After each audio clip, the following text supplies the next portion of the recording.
bones and flesh churning and crackling as they shift. A dragonborn assumes his hybrid form, choosing the guise of a wolf, his favorite. Readying dark, crackling energy in his hand, he begins his hunt. A drow enters a cavern, hitting his head on the door frame and tripping on a chair leg. As he rises back to his feet, a brawl begins amongst a couple other patrons. With a look, a sigh, and a flick of his wrist, the brawlers both slip into an errant puddle of grog, hit their heads on tabletops, and fall unconscious. Finally arriving at the bar, the drow can enjoy his drinks. Wielding a terrible blade, a human engages the palace guard, slicing her adversaries in twain as if they were cloth. An archer comes around the corner and she throws her sword, impaling the guard before he can knock an arrow. As the vile weapon reappears in her outstretched hand, she saunters into the throne room, staring at the quivering king with death in her eyes. At last, the crown is hers. Accursed are afflicted with a permanent magic that is inconvenient at best and debilitating at worst. But magic is still magic, and Accursed have found a way to harness the power of their curse to their own ends, while managing some of the worst symptoms of their condition. Either way, the curse is now theirs to use however they see fit. The Accursed class by Outlandish Adventure Production is a really interesting half-caster, semi-gish archetype that injects a lot of story building for the magic in your world. Essentially, the class introduces a curse magic as a sort of, not really school, but a story building element, and acts as a sort of antithesis to what magic is. The class can play a variety of roles just as any ranger or paladin could, providing more martial archetypes for characters, some spellcasting focused, or more support and debuff heavy character options. The potential paths that your character can go down don't exactly counter every single obstacle that can ever come up. You can have characters that are particularly strong against spellcasters, characters that are strong against, hordes, more upfront, tanky archetypes. They don't really fill every single niche. This is a class with a unique way of building multiple different versatile characters. Due to the complexity of the class, I wanted to actually sit down with Ross Leiser and have him go through the entire class with me to make sure that I wasn't potentially misunderstanding how some of the mechanics function. And we actually had a really great talk that you all can hear in a sort of live stream format that is part of this video, which is why you see it's probably close to about an hour and a half long. So it's a great talk, especially with a prolific designer like Ross. And a lot of his character options are pretty out there and bizarre. That's what Outlandish Adventure Productions aims to be. So I will say that this class, I do feel is suitable for just about any table. As you'll hear, we do agree that it definitely fits in a bit better in certain campaigns like Ravenloft. But what I really like about the class is that it introduces a way for curses to add to story building in your world. It introduces this idea that curses are actually stem from some kind of a field of anti-magic, and it feels very, very interesting in how it can develop and expand the DM's world building. I do think that this class is overall very well designed. I feel like it's not going to potentially outshine any of the other character options that you see in base D&D. If this is the kind of thing that you feel like would be great for your campaign, I wholeheartedly recommend it, especially if you want to take characters that have been afflicted with a curse and give them a level or two in this, so that way they can, get some features and potential perks from their curse. I do think that this is going to be really fun to write some stat blocks for villains for. So yeah, the Accursed class from Ross Leiser and Outlandish Adventure Productions. I'm going to go ahead and let the live stream play out here, but just so you all know, I would actually introduce this class into my games. I feel like it's very interesting. I feel like you can write up a very compelling character with it, and you're going to find that the options it provides are interesting, not just in combat, but also for exploration and utility. What all can you provide? Very, I think, inspirational sort of archetype. Like I said, for players and DMs. So, the rest of this video is going to be the interview I had with Ross Leiser. It's kind of a candid conversation between two people that just really love the game. So, if you want the full breakdown and everything, you can listen to it here and actually have the designer walk me through and correct any misconceptions that I might have had about the class. And at this point, yeah, I feel like this one's a solid, super solid class. I would totally recommend this for your tables. So yeah, I'm going to let this video play out, and without any further ado, here's Ross Leiser. Hi there, my name is Ross Leiser, and I am the director and lead designer of Outlandish Adventure Productions. And Ross, thanks for joining me. We are here to talk about your Accursed class. If you could just give me a real quick, I like to ask some questions about the, intent of the class and really how you feel that this thing deserves its spot in 5th edition. And, really, is there like a fictional kind of analog that my viewers might be able to think like, oh, okay, if I want to make this character in D&D, this is the class to do it? That's the weird thing for me. So my entire brand that I think a lot of people have connected to with my work is I am extremely experimental. I don't usually start from a design point of I'm trying to emulate this particular character. What I try to do is I look at something that's not in 5th edition, like a really interesting mechanic, and I ask myself, can this be fun? If not, how can I make it fun? Does it deserve to be fun? And that's kind of how I start my design work.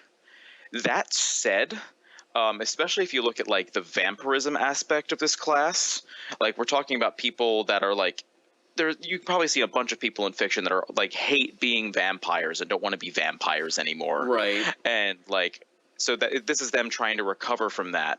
Then there's the lycanthropy people, the werewolves, the werebears, all of that kind of stuff, where they're just trying to say, okay, I want to live with this, but I don't want to live with the crap at the full moon.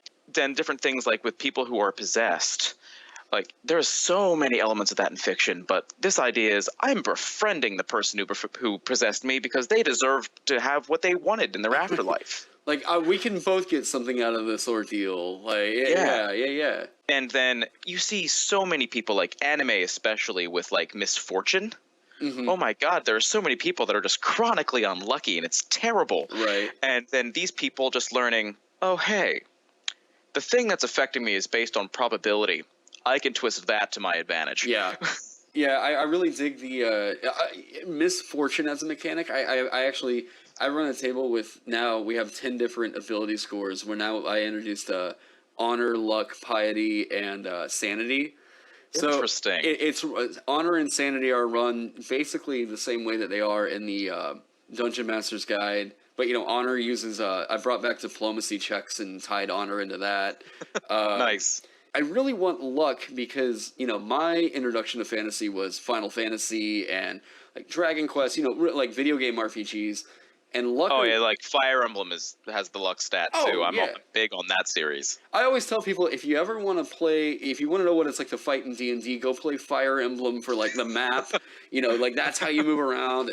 But luck to me, I was this feels like it merits being its own ability score. So that's a passion project of mine I've been working on for a little while, where I was let's make some more ability scores and see what we can come up with. But that sounds like something I would do. Well, so from reading this, what I've gotten across, and correct me if I'm wrong, it's this is you're the bearer of a curse, and you're almost acting as something of a buffer debuffer by way of extending this curse to other creatures. Yes. Okay. So it's very much designed the base class itself is designed as a controller archetype. Cool. The entire point is you are taking these evil necrotic magics that are meant to debilitate, and you are taking control of that. And instead of making that curse affect you, you are going to inflict it on your enemies. I like that. And one of the worries I had when seeing this, and it's something that really left a bad taste in my mouth for Berserker Barbarian, and it's what I think makes Matt Mercer's Blood Hunter a little bit weaker, is those classes have some pretty major downside. And, 5th edition, it's what, Mike was saying in our interview, 5th edition classes aren't really meant for downside. Right. But I think what you've done here is interesting, where it's some of the ailment things are actually, I'll get into that whenever I go through the where was the one specifically, the armament. The armament had a downside, or one of the ailments, and I was I want to make sure that that's worded correct. But yeah, let me ask you about that now, since I just brought it up. Yeah, sure. So on the ailments for the armament one, and for those of you, and now that we haven't gotten into the Jinx feature, but what essentially happens is the character is given these ailments, And by way of it's the Jinx feature, right? You can extend it to other creatures? Not quite the Jinx feature. There's a feature gained at 2nd level alongside spellcasting called Curse Control. Curse Control, okay. Yeah, and it basically lets you use your spell slots to either prevent these ailments that are affecting you from like being terrible. You can turn off your ailments for a certain period of time, depending on the spell slot you expended, or you can give one of your ailments to an enemy. So, and the thing that I was like, okay, this might be a little strong on the armament was, so the ailments are, you have disadvantage on attack rolls made with weapons other than your curse weapon, and you are permanently attuned to your curse weapon. You can't become attuned by it by any means. Another creature attempts to attune to it. So what I was worried about was, does that mean that any attacks that creature makes that aren't with your curse weapon are made with disadvantage? Any weapon attacks, yes. Okay, so spellcasting isn't affected. Spellcasting is totally unaffected. Okay, so it's strong. It's not as strong as what I was thinking. Okay, all right. So you can only inflict one. You can only inflict one of the ailments as well. So that one.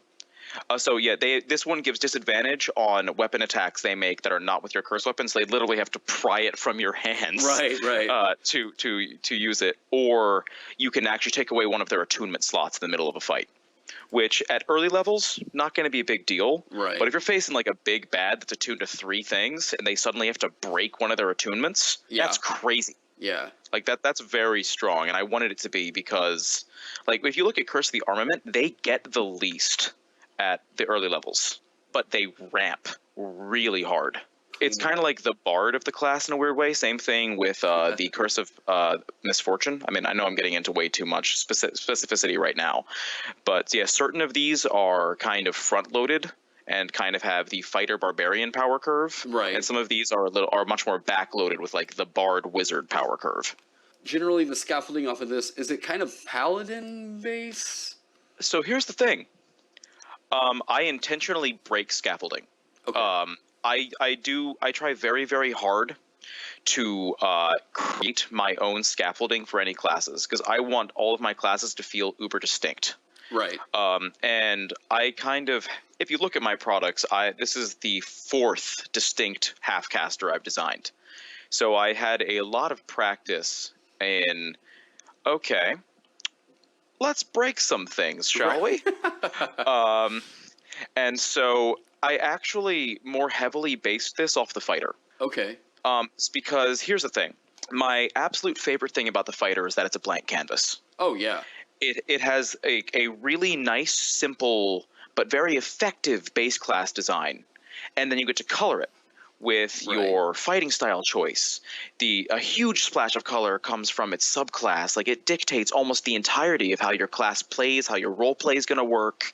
And then you have all these ability score increases to like really pick up feats to color or shade in, if we want to use this picture metaphor, to just really hone your fighter into exactly what you want them to be. Like, there's not a ton of flavor there that's holding you back. And I kind of felt the same way about this. Because I realized very early on when I was first concepting this class, like more than 2 years ago, this class was in design for a year and a half. Oh, wow. Like, I literally finished other classes while I was trying to work on this one. Because this has very much been like my huge passion project, this class. So I knew the flavor was you're cursed. But the big thing there is, since your actual curse is the source of all of your magic, I knew that the major flavor of the class needed to be colored by the individual curses themselves. So I took that fighter approach where basically your entire identity of your character, or at least of your mechanical build, is determined by your subclass, not by the class itself. And to do that, I couldn't scaffold based on the paladin or on the ranger or based on anything else that I designed, because nothing requires that much design space. Like, if you look at the paladin, the actual class itself has a really strong identity, and a huge amount of the power budget of that class is concentrated in the base class. Yeah. Oh, yeah. And the subclasses themselves have, I mean, I worked on the Complete Devout Handbook with Benjamin Huffman, and I hate designing paladin subclasses because there is so little room to work with. At 3rd level, all you get is the channel divinity. That's it. And at 7th level, you must have an aura ability or something that functions similarly to an aura. And like, it's extremely restrictive, and the flavor is extremely hard to get across with just the mechanics. So I didn't want to go that route. I wanted to make sure, like, literally, I almost designed the subclass features before I designed the main class features with this one. Cool. Because I needed to make sure that there was enough power budget and enough like mechanical and thematic room to make sure the subclasses really colored the identity of the class. It's interesting because I really think almost quasi warlock with in terms of the roleplay kind of expectations that you'll get. You know, warlock is very, like, I think of all the classes, if you want to go as like backstory heavy, like cool roleplay moments and have like a really compelling character, I think warlock can almost write itself. And yes, absolutely. That's one of the strengths, I think, of this class, is that it almost seems like you know what this character's adventure is going to play out like, and it's kind of up to you and the DM to really mold and shape that. I just think it introduces a roleplay kind of precedent that I find some of the other classes like fighter missing, you know, because you don't really know what you're getting into with fighter. Fighter's like a list of mechanics, and it's like, yes, it is a blank slate. And I think the class is fantastic. I think the fighter's incredible. Yeah, fighter is probably my favorite or second favorite class in 5th edition. There's some people out there, I've seen some YouTube videos that some people hate fighter. Yeah, because they think it's just kind of a generic, like, this just makes a character uninteresting because they're a fighter. And it's like, man, let your player just do what they want, because that can be really cool. Like, And also, I love writing subclasses for fighter. Because you yeah. get so much room and power budget to make your vision come to life. Yeah. It's beautiful. I'm a big advocate for that class. So also 4 attacks around just feels good. It was funny because I had I ran Short Dreams 2 weeks ago, and there was a guy at our table who had always played Wizard and liked spell casting because he was like, yeah, I get the versatility with all that, and I was like, great, cool. Well, we're gonna play Short Dreams. It's kind of an Oriental, like, Japanese flair to it. So everyone kind of come to the table with like a character that you feel would be like setting appropriate. And I was like, someone's gonna play a samurai. Of course, someone is. I have a class for that. Yeah. Well, he played the samurai out of Xanthar's Guide, and for the like fighter stuff. And he was like, oh my god, I can make 4 attacks in one turn? What is this? Who needs spells anymore? Like, yeah, it was great. I am also a person that loves spellcasting. Like, I just love the resource management and the flexibility and all that. But sometimes you just want to roll 4 attacks in one round and just feel awesome about yourself. Yeah. It's great. So, getting into the base class of this, D10 hit die, I'd agree with that for the... overall, what this class is trying to achieve, more support, but I don't want to say frontliney, but there's definitely some of the subclasses that feel... On the subclass. Yeah. Role other than controller, like everything is a controller, and as many things in D&D are designed to be. But yeah, the subclass really affects like what that other role is. Right. So, saving throws. And this is, for those of you guys that don't know about why certain classes get saving throw proficiencies built in a certain way. Like, you look at Monk and you're like, well, why don't they get Dex and Wisdom instead of Strength and Dex? Well, what Ross has done here is interesting because he lets you get Wisdom is set, and then your choice of either Intelligence or Charisma. And that's because in 5e, whenever we're talking design convention, you need to have what they call a strong throw or a strong save and a weak save. And the strong saves are Constitution, Dexterity, and Wisdom, because you're going to get those for all kinds of spell effects, Frightened, and everything else. Strength, Intelligence, and Charisma rarely come into combat play all that much. Unless you're about to get banished. That's a nice thing to have Charisma for. Banished, or you're fighting some mind flayers, but again, those are very situational saves, so that's what they call them weak. First time I've seen anybody have a choice within the saving throws. I would never have done this if it weren't to suit the narrative. It's weird. I did talk a little bit earlier about how I am very big into mechanical experimentation, but I'm also a storyteller. I just love the narrative of things. And when I was doing this, I realized that it would be irresponsible to pigeonhole you into intelligence or charisma because of one of the biggest narrative beats of this class. And that is the way you manage to turn your curse to your advantage. So there's a big thing both in the recommended backstory elements, like the creating an accursed section of the class, but also in the very first feature of the class that asks you figure out how you manage to conquer your curse's magics. Did you go off and study somewhere? Did you do introspection out in nature and develop a harmony with it? Did you just say, I am the man in charge here, I'm going to will you to be mine? And I really wanted to represent that in a meaningful mechanical way. Yeah. And part of that is in choosing your curse ability, which is the ability score that all of your curse stuff kind of springs off of. And for that reason, if a person did decide like that willpower, like you are not going to affect me anymore, you are my magic to wield, I didn't want to give them wisdom and intelligence saving throws, because that doesn't make sense. Or if a person went off and like literally searched the world for occult lore and figured out, haha, there's a ritual I can use for this, I didn't want to pigeonhole them into charisma saving throws. Right. So of all the mental ability scores, which are the ones you can choose for your curse ability, wisdom was the only strong one, so I locked you into that. Yeah. But I wanted to make sure you had the choice of the other two to suit your character's story. I love it. I love it. And I love options. I love versatility. Oh, absolutely. Me too. And, you know, in 5e, versatility can be extremely strong. That's why, like, everyone loves Variant Human and Adventurers League. And, yes. You know. That's also why I banned that at my tables. I'm probably going to get flamed for that on the internet.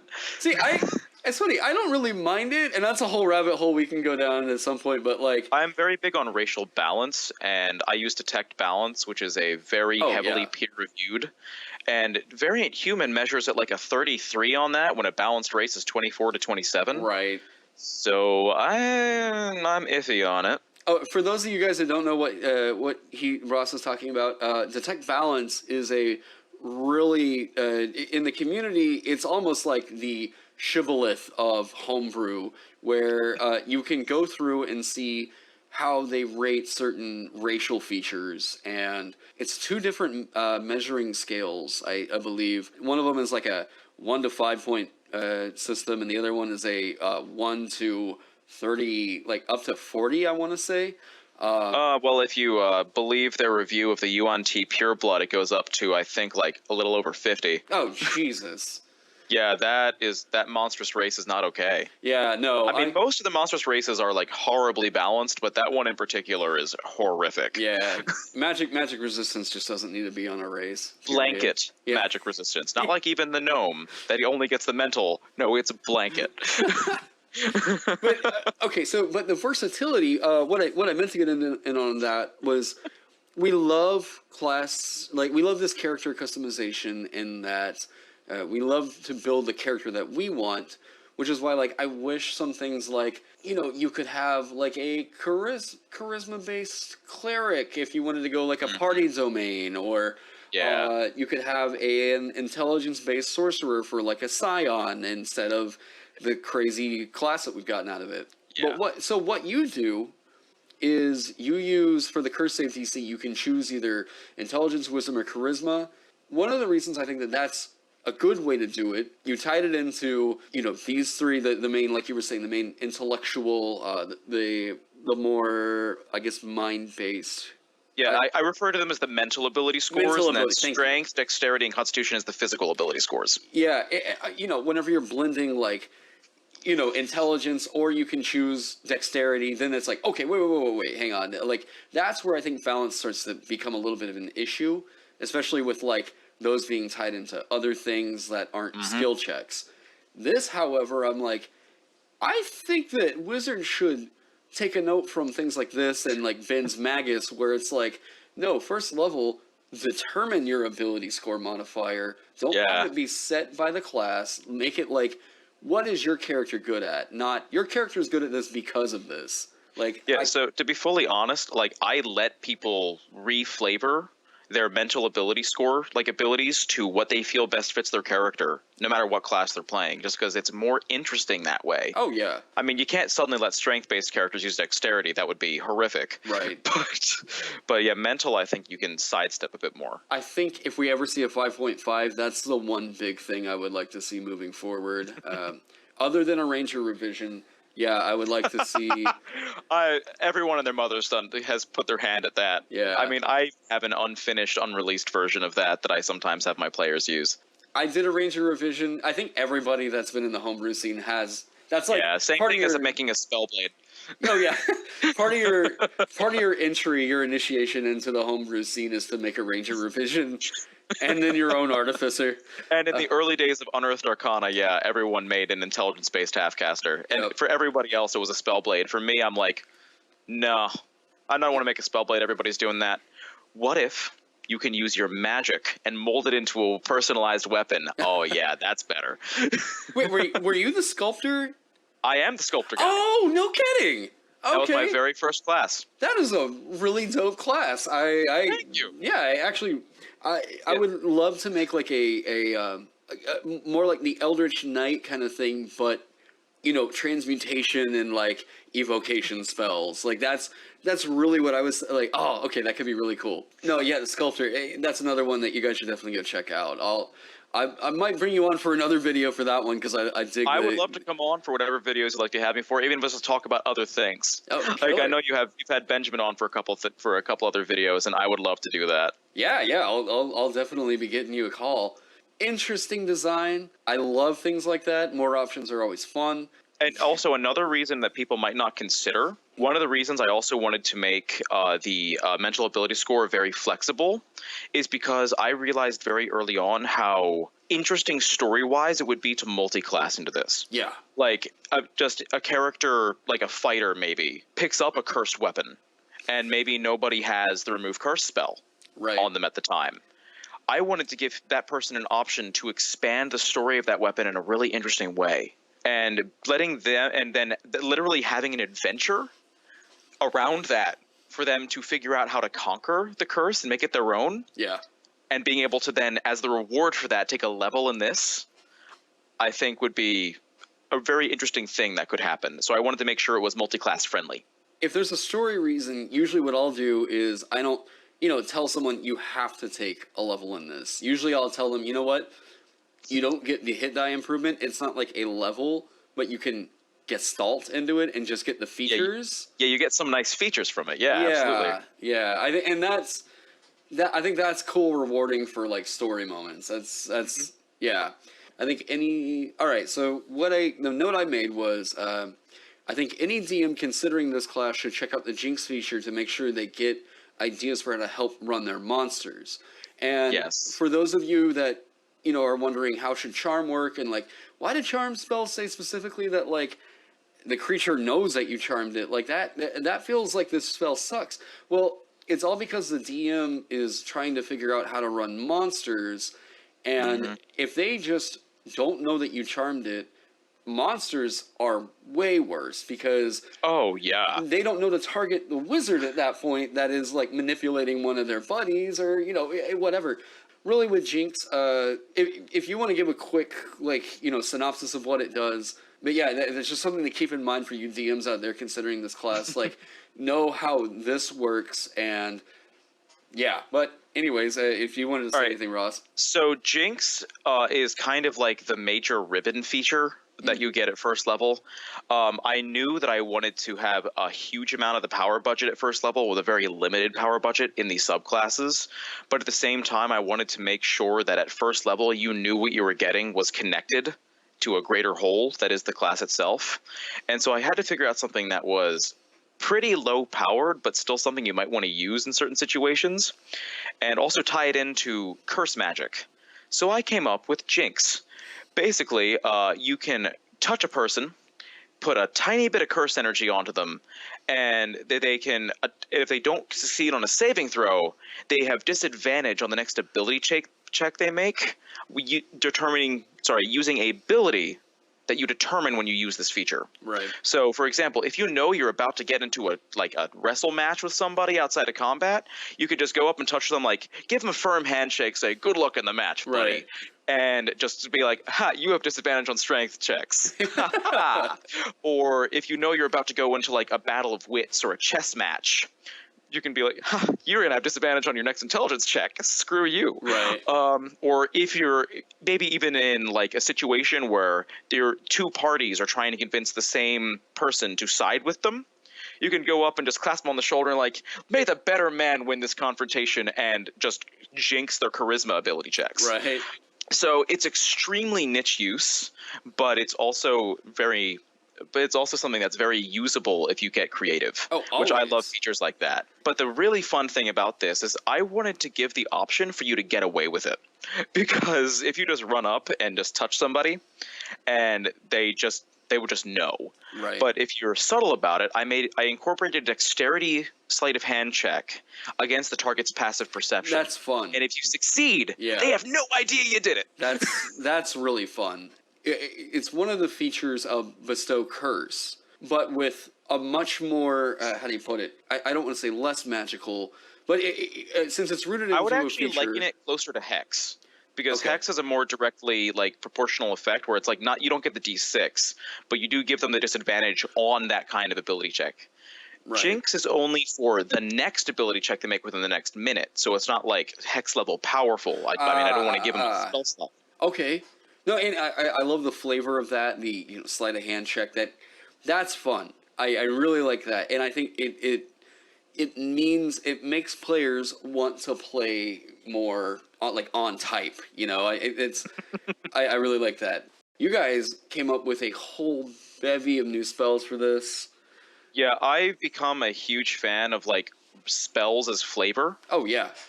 Because I read, I can't remember who posted it, but I was on Twitter one day and I saw a post like, you know what people really should do to give the flavor of something without feeling the need to write a whole subclass? Just write some spells. Oh yeah. And I saw that, I'm like, I can do that. I have the ability to write spells. I should be doing that. And really when I looked in the actual like player's handbook, Xanathars, all that, I realized there weren't actually a lot of spells that really fit the theme, and the spell list was going to be real short. Right. And so I just took some inspiration from like the smite spells and kind of created more expanded options for like a hex theme, and just really kind of hammered into those as ideas for more spells. Because when you really look at it, a lot of this is very anti-paladin. So I kind of themed a lot of the new spells around kind of paladin, but no, your magic ain't holy. Right. Nah, this is bad magic. Yeah, I was thinking like, man, I guess you could pull like a lot of warlock stuff, but then I'm still feeling like, no, warlock's got its like, there's definitely a separation, I feel like, from warlock, and warlock was way too themed. Yeah. Around like the eldritch entities you can call power from. Right. So there are a couple warlock spells on here, or even though Bestow Curse should most certainly be a warlock spell. Yeah, and it's cleric for some reason. Yeah. And wizard. I mean, wizard makes sense, but cleric? Yeah. I mean, I guess like death domain, sure, but yeah. I know. I was running a forge domain cleric for about a year and a half, and like I saw that I could get Bestow Curse, and I was like, but what? Why? What god wants me to curse things when I'm a forge cleric? It was interesting, but yeah. But because of the spell list, we all know it paints a kind of picture of the archetype, and really what you have here, it feels very witchy, very like incorporeal-ish. Like it's funny how you can get across like a ghostly kind of character without really just straight up giving them like gaseous form or making a spell that's like, oh no, now you're a ghost. Like anti-life shell. Hashtag the etherealness spell. Yeah. Oh yeah, it's interesting, and you get a lot across with not a really huge spell list here. I mean, I believe I wrote 16 new spells for this. Yeah. A lot of which are very heavily themed, and some of which are just kind of. I want to expand on the nature of certain spells, like Bestow Malediction, which is the very first spell that you see in the new spell section, is like a 5th level version of Bestow Curse that I just wanted to feel like The creature that... like I wanted. Oh, Because cool. if you notice, like certain paladin and ranger spells that they get at 5th, which are exclusive to that class, are like way too powerful For a to 5th really level. actually be 5th. Yeah. And that's only because that they're technically Restricted. half caster exclusive, even though bards can just be like, ha ha ha, mine now. Well, yeah, I mean, it's basically like you've got Bestow Curse and counter spell to the counter of it, like built into it. Like, oh, that's cool. The DM's option issues alternative curse effect. And those DM discretion ones are also ones where I'm like, initially you're like, oh, that could be. I don't really know how I feel about taking that, but let's just see what happens. Usually the DM is going to be like, no, that's cool. Let's roll with it. Yeah, But, especially because you're expending your like highest level resource. Oh, yeah. I as a DM would be like, does it beat out the wish spell? Right. If it doesn't, I'll probably let you get away with it and see where the story goes, because it'll be fun. Yeah. Curious. One thing I was pretty curious about, is there any reason why they don't get ritual casting? Mostly because there is literally zero precedent for half-casters getting ritual casting. Okay. Because ritual casting is extremely strong. Oh, yeah, yeah.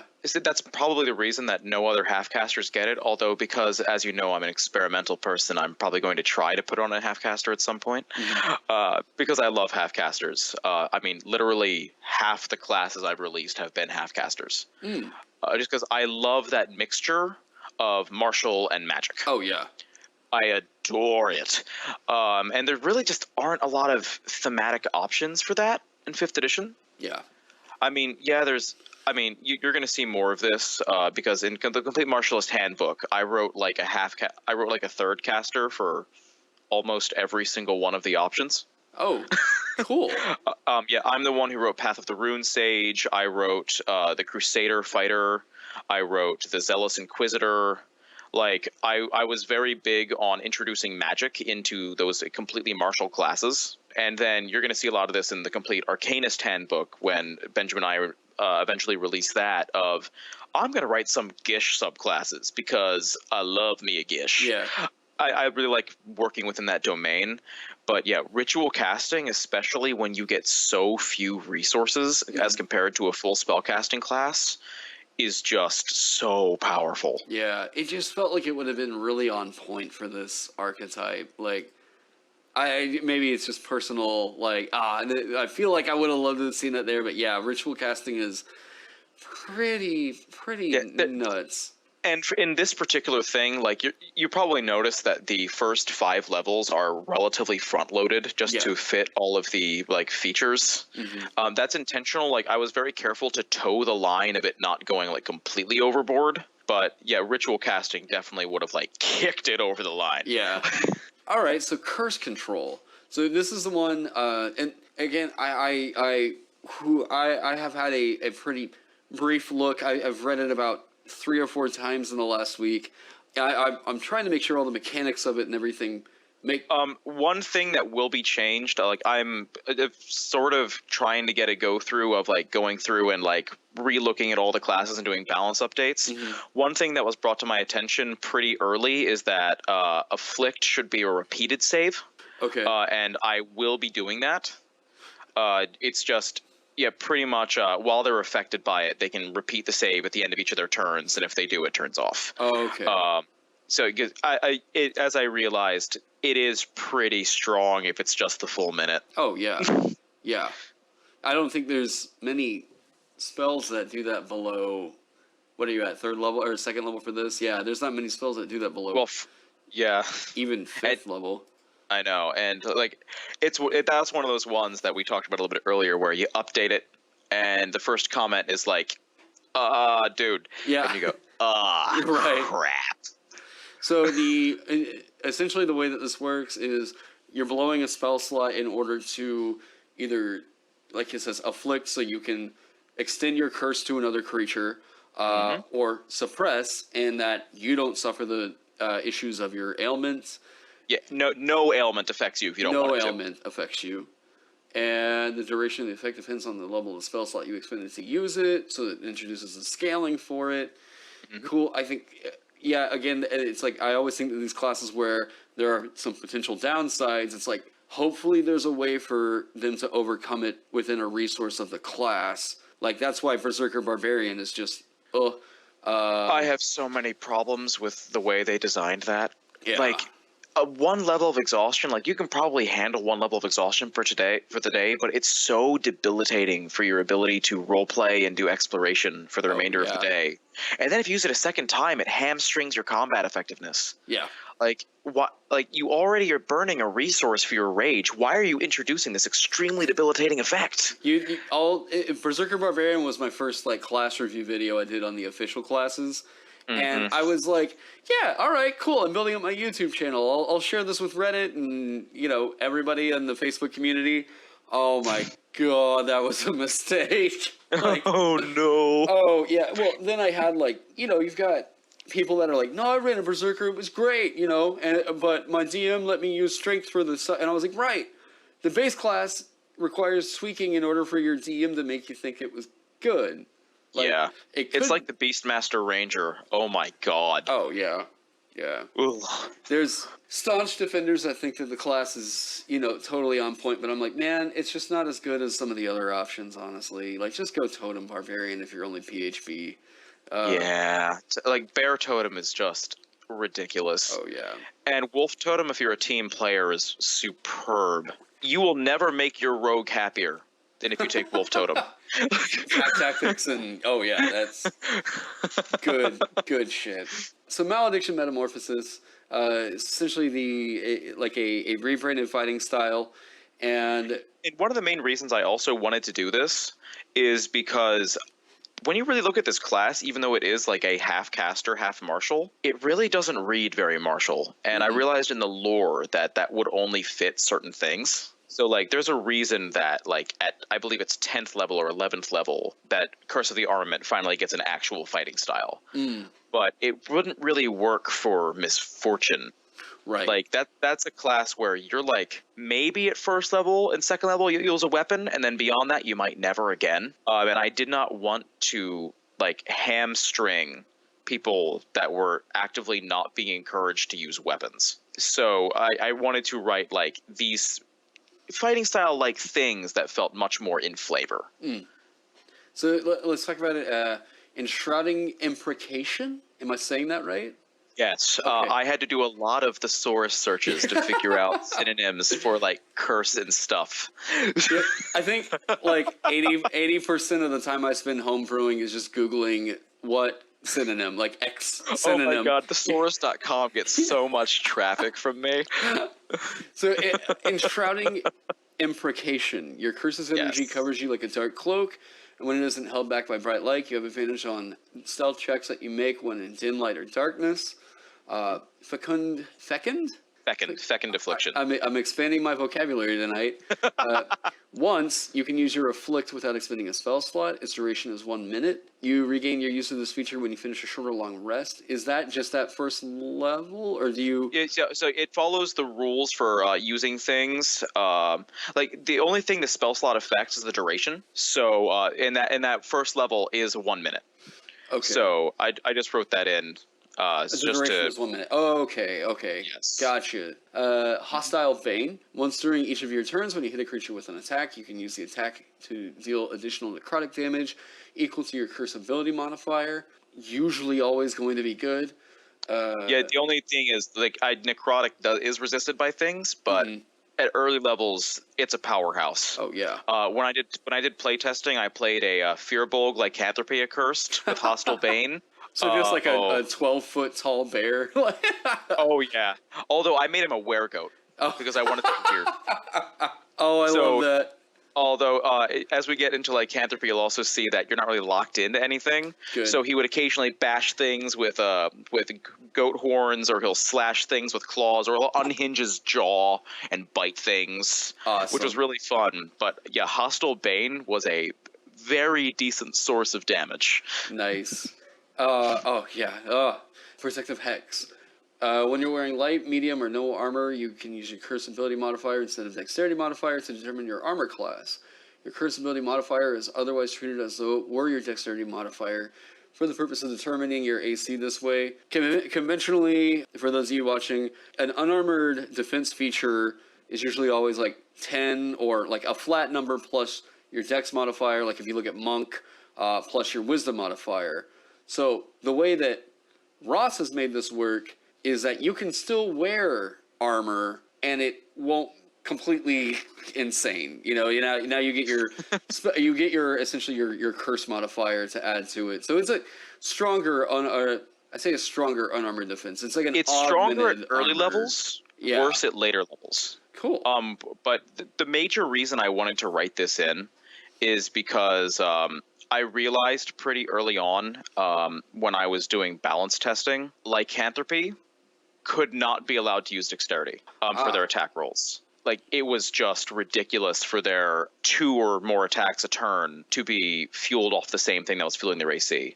When they could hex things, and it's just ridiculous amount of damage and safety combined. Gotcha. However, when I put them into doing pure strength, and armament is much better with strength, and vampirism is also quite good if you do a strength build, I realized that they couldn't rely on dexterity as much because you have to fuel a curse ability, you have to fuel your strength, you have to fuel your constitution so you don't go down. So I realized very early on when I was designing these features that there needed to be an option to substitute for those particular classes. And last one, Swift Jinx. You can use your Jinx as a bonus action on your turn. If you had to say which one that you thought was going to either get power gamey build, right? If someone's trying to min-max the hell out of an Accursed, what would you think? I see. I'm looking at Swift Jinx, and I'm like, bonus action, do that, and then you still get your action to make an attack. What's interesting about that, and I actually wrote that in because, as we'll discuss, I literally wrote basically skill trees into this class, right? With the malediction theme.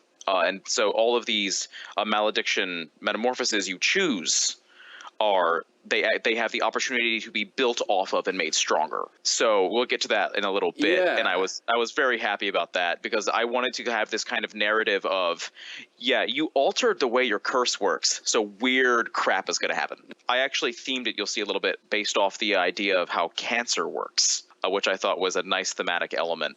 Okay. So you'll see malediction metamorphosis, malediction metastasis, malediction malignance is the way these features are named. Because when I really thought about it, curse magic is basically magic cancer. So I wanted to theme it off that.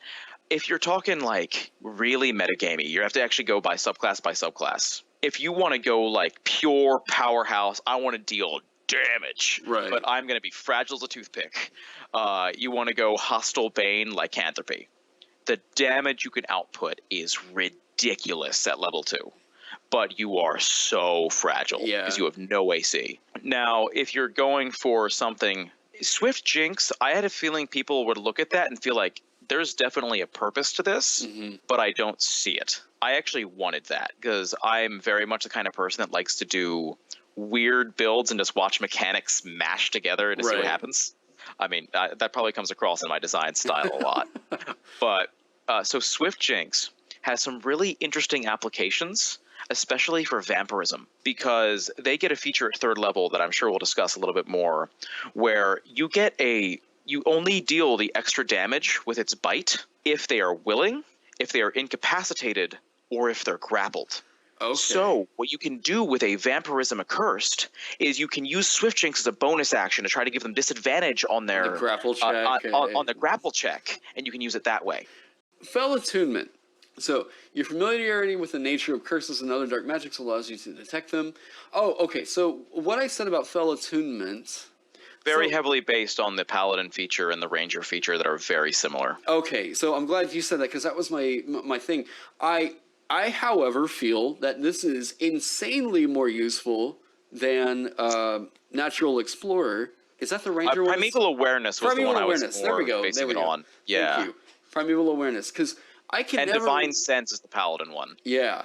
So Fell Attunement, though, is way more useful because I think, like, with a Ranger, it's like, it reads like it should be really cool, but then you go to play it, and then it's like, how do you work with that and make it useful information?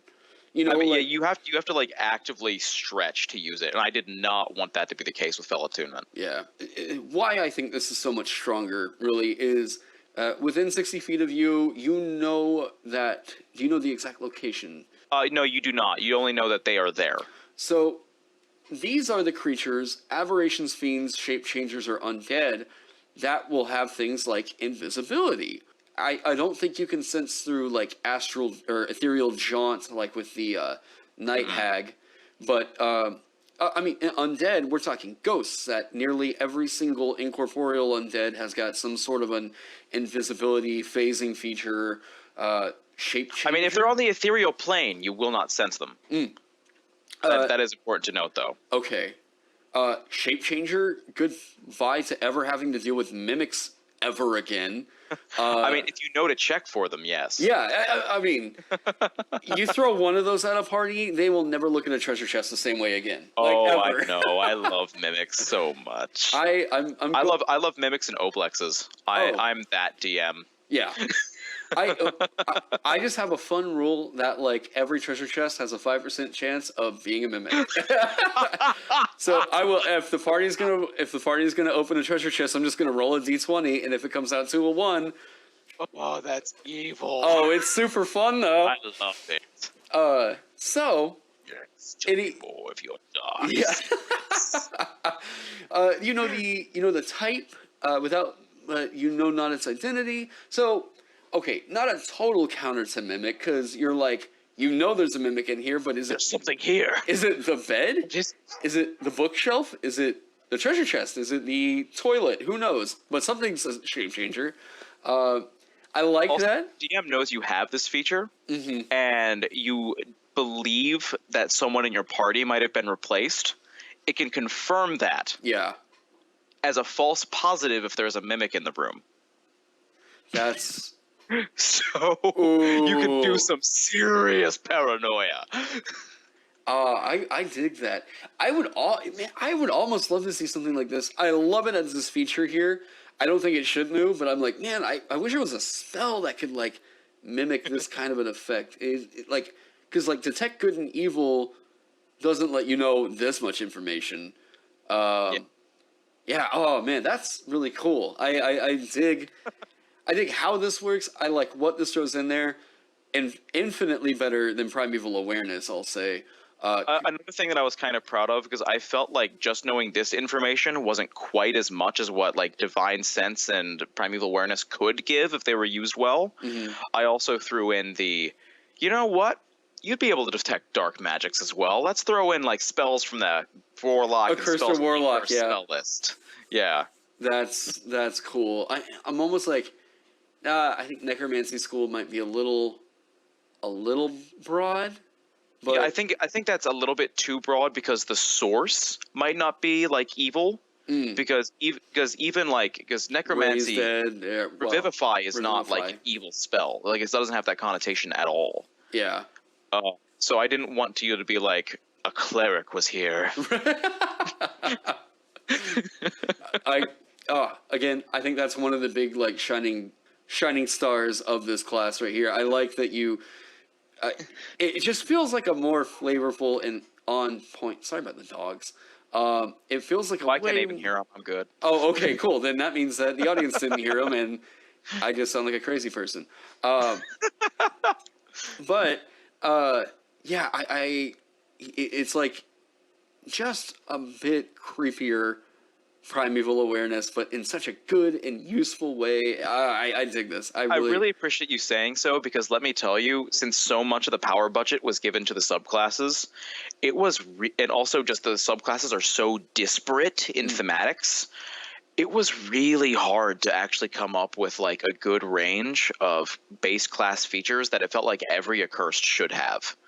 Like, I really struggled with that. So, like, hearing that you really like this feature and that's something I put so much work and time into trying to figure out, like, was good, that's like, oh, thank you so much. Well, I love social and utility features that, like, it's not just, this is a class that's going to get out there and really, be super combat heavy, always be effective. That's extremely important to me, too. Yeah. Designing those features that are really only useful outside of combat.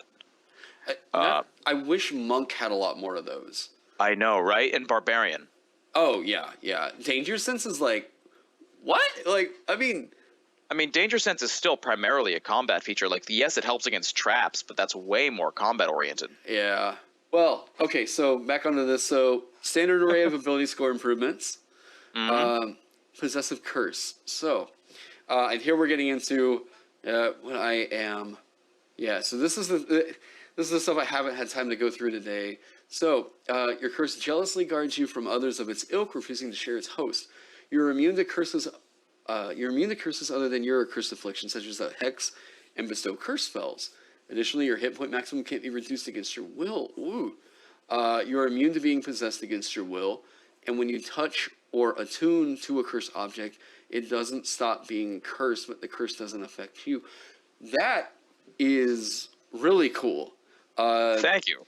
And so the hit point maximum not being reduced, that is super common with specifically like incorporeal undead. And vampires. Vampires. Oh man, I'm trying to think. Sturges get your current hit points. I'm just trying to think now. But it's super niche. But the things it's good against, it's really good against. Yeah.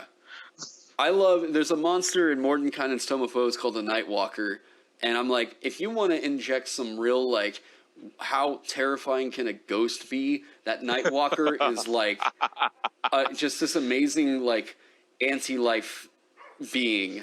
Yes. And the main thing that makes it scary is it doesn't just attack your hit points, it attacks your maximum hit points. And if it reduces you to 0, you can't be brought back except for a wish spell. It's like, oh. Yeah, like, has your party been relying too heavily on Revivify and such spells? Well, here's the solution for you, DM. Throw a Nightwalker, yeah. But yeah. Put some fear back into your campaign. Especially for DMs that are, looking into Homebrew. It seems like Wizards has gone with the thematic of incorporeal undead like ghosts and poltergeists, and shadows are the really infamous ones, where they deduct actually from the character sheet itself outside of hit points. So you'll see, like, shadows are known for wiping people in Death House. Like, TPK at that 5 shadow encounter. God. Death House is so cool as a DM and so frickin' scary as a player. You never play a wizard in Death House. If just pro tip, don't dump strength. But you're immune to being possessed against your will. I like where this is all going. I think it's very, like you were saying, situational. It's very on point for the class. Do you later give it? Let me look at it again. Do you later give it any defense against being charmed or frightened? No. I almost wish you could get advantage on frightened checks in this. Or the reason for that is that a lot of other classes give that. I know it's a little bit thematic, but at the same time, sources of fear and charm are not always curse in nature. Okay. I in this class, especially with the subclasses, I kind of define the idea of ghostly possession and like vampires as being like curse-based effects, and so that's why those effects appear in this feature, and so part of it is just because I don't want to retread ground that's been retread time and time again. Sure. And the other of it is just I don't want to define like it's charm and frighten as specifically as being like these are curses. Because the whole point of this feature is it protects you from curse magic and only curse magic. And at the same time, there's a later level feature that is much more blanket magical. Like, you screw magic. Right. It's not my magic. I'm just going to get rid of it. This is not fun. Go away. Right. Well, and That's also why this is one of the few. This is also a half caster that gets counterspell for that exact same reason, because I start defining later in the class of curse magic, when it's concentrated well, can be used to shut off other magic. Cool. Okay. You know, the last part of this is what I think is going to become like significantly more useful.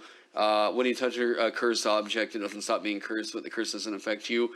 It's like there are some cursed objects out there that punch way above their weight for their rarity. Oh, weapon of vengeance, anybody? Yeah, they punch way above their weight for their rarity because they're cursed.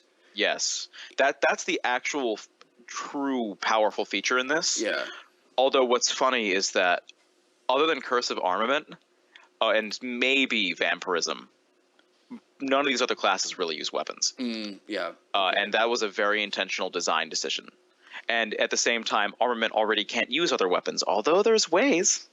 There's ways to get the effects of magical stuff in there, because I wanted to make sure you could upgrade your weapon if you need be. Cool. Yeah. Okay. So, and we'll get to that here in a second. Blundering Jinx. When a creature fails a saving throw against your Jinx, you can choose to instead give it disadvantage on the next attack roll it makes, using the chosen ability within the next minute to give it disadvantage on the next attack roll. Jinx normally only affects ability checks, using the next ability check using the chosen ability. I wanted to, if you like, for some reason, this is one of the other ones where, like, I need to fill 7th level with something. Right. Jinx upgrade. That could be something that could work. Yeah. And I think it works well here because it gives Jinx applications in combat beyond grappling. Right. If you are, like, out of resources and you can't really hurt the thing with your attacks, so make it so it's harder for it to hit other things, as long as you know what it's using to attack. And so if you go in with, like, a bit of preparation, Blundering Jinx will be much more effective. It's not quite as strong as the Bestow Curse or, Hex spells that you give him with the Jinx, but you're building into something that is different and strong in its own way. And there is a very, very powerful upgrade to this in the Swift Jinx tree. Like one of the capstone abilities of that Metamorphosis tree that Swift Jinx can build into. There is a very, very powerful version of this in that. Oh, and it looks like we're getting into that right here with Yeah, we're about to get to the second of the the potential skill tree if you want to go there. Okay, so 10th level, your curse evolves again. You can choose a second Metamorphosis from the class options, Metamorphosis class feature, or from the following options. So you can go back through and select another one of the ones that you could have. Yeah, I wanted to make sure that the build was very flexible if you had various needs. That's very cool. I like that a lot. Yeah, so I didn't want to make you pigeonholed, especially since there's only one option for each at this level to build up to. I didn't want to make you feel super pigeonholed. I wanted to make it so that, like, you are controlling the way the curse is evolving. Deadly Bane. So if you take Swift Jinx and you really need your Jinx to land, you can action Jinx, bonus action Jinx. They'll have disadvantage on the bonus action Jinx saving throw. Like, if you just really need that Jinx to land. Oh, that's interesting. So, by the way, this also makes it so that even if the Jinx doesn't work, the bonus action Jinx, they have disadvantage on it. Okay, so it's like a mathematically, I think that's like a 68% chance that it's going to fail. Yeah, if you just really need that Jinx to land. Okay. Deadly Bane. You lose the benefits of your hostile Bane. Instead, whenever you hit a creature with an attack during your turn, you can cause the attack to deal necrotic damage equal to your curse ability modifier. So instead of being once per turn, it's every attack if you want it to be. Okay. Hex armor. While you're wearing light, medium, or no armor, any damage you take is reduced by an amount equal to half your proficiency bonus. If you just need to be tankier, like you're already basing your AC off of your curse ability, if you just really need to get tankier, just blanket damage resistance, have fun. Yeah. And, I mean, at most, this is 3 damage you're taking off, but, I mean, that can be... That will add up over the course of a fight, especially if you're especially against creatures that get a bunch of attacks in one round. Or hordes. Or hordes. Muffling Imprecation. While you're in Light or Darkness, you ignore the verbal components of your accursed spells. You get to be some stealthy. So there isn't any subclass that currently like makes ridiculous use of the imprecation tree. I'm going to be upfront and honest that these 5 that I had to cut out so many possible curses when I was initially releasing this class. Right. Because like I wanted to boil it down to like 5 iconic ones. Mm-hmm. But like I really want to release supplements that give more. Yeah. And there is a Curse of Invisibility subclass that that is like based off the Invisible Man. Oh yeah. That I really want to write to make really good use of the imprecation tree. Oh, that's funny. And there's also a Curse of Plague class that I want to write really bad that makes use of the affliction tree really well. Let's check that one out. So when a creature fails its saving throw against you, and I'm going to go back to muffling imprecation because I got to talk about verbal components for a second.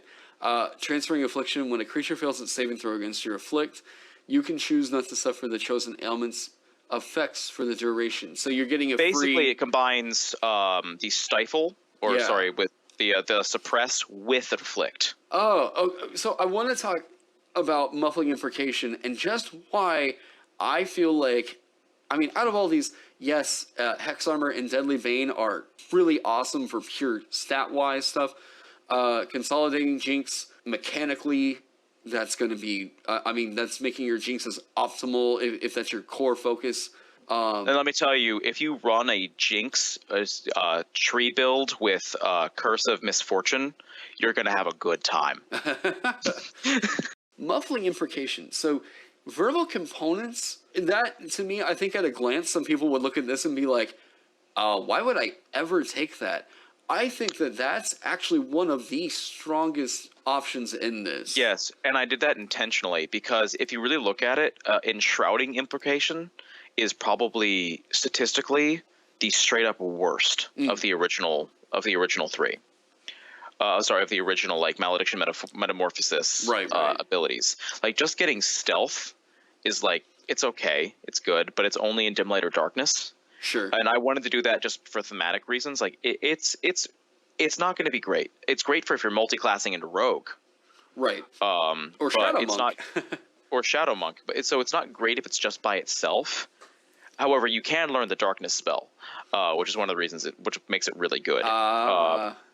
But muffling imprecation in particular, I wanted an effect that will make seasoned players eyes light up and giggle when they see it. And that's why I designed it this way, because stealth spells, if you've ever played Skyrim and taken the muffle perk, oh yeah, you realize just how good something like this is, because you just get to, you don't break stealth to cast your non-attack roll spells at all. And that's crazy. Yeah. For those of you, if you haven't checked this out, so also what this counters is you can't be silenced and not cast your spells. You can cast underwater. You can cast, like, there's so many situations where this is going to be like, oh yeah, I'd say honestly, out of all these, this is basically meant to be the greatest reward for the people that took the long game and decided to take enshrouding imprecation. I like that. I really dig that. And I think those ones that are deceptively strong, but not game breaking like that, that is a careful, I really dig that. That's Anathema Arcane. I think that's pronounced anathema, but don't quote me on that. I think I heard anathema in a YouTube video, and I've just been running with it since then. But no, okay, so anathema. It sounds way cooler that way. Anathema Arcane. The vile magics of your curse become too powerful to solely be contained in your body. This overflowing curse energy invisibly extends from you in a 15-foot radius aura. Okay, what I really dig here is it feels like not only are you becoming stronger, but the curse is overtaking you. Yeah. I wanted it to be a symbiotic relationship. And you see that very much in the way the subclasses function. And it can interfere with other magical effects. So here's the counter-spelly kind of thing you're talking about. Yes. If a creature has true sight or is under the effects of the attack magic spell or similar magic, it can, drum roll please, see this aura as a noxic smoke. Use this aura to disrupt magic in the following ways. Negate. When you see a creature within the aura cast a spell that includes you as a target, you can use your reaction to attempt to negate the effects of the spell on yourself. So now you're looking at essentially counterspell, Like a very limited counter spell, though, that yeah. only protects you. Still good. Oh, when you do make an ability check against your curse ability. Well, using your curse ability. Using your curse. Oh. Okay. God. DC equals 10 twice the spell's level. On a success, you suffer none of this. Okay, so yes, it's a now pure counter spell is probably better, but this is a great backup to that. If someone's throwing a hold person at you and you can make a curse ability check of 14 or higher, you're just like, nah, bruh. Pretty easy, yeah. Nah. Oh, yeah, that's going to be pretty easy to overcome. It's based on the spell's level, not the spell at which it was cast. But that's also meant to be like, you need a 28 to stop a 9th level, so good luck, buddy. Sure. Stifle. As an action, you can attempt to stifle the magic of an object or spell that you can see within your aura. When you do, make an ability check using your curse ability. So shut off their magic weapons, shut off their, band of blasting, or ring of blasting? What is that? Or, like, if an enemy has a particularly annoying, like, if someone's, like, casting an anti-magic field, here's a way to shut that off. If you roll high enough, at least. In the situation that, like, you're going up against someone controlling a shield guardian, would this shut off that necklace that controls the shield guardian? It can, if it has a rarity. Oh, that's... I don't think it's actually listed So in the DMG. I often write features that are meant to be left up to DM interpretation. Mm-hmm. So I would probably rule that since shield guardians are so rare, that, like, the necklace is at least very rare or legendary, in which case you'd be able to use the chart below. Right. Oh, very cool. Oh, I like this. All right. Eye and Hand of Vecna. Yeah, okay.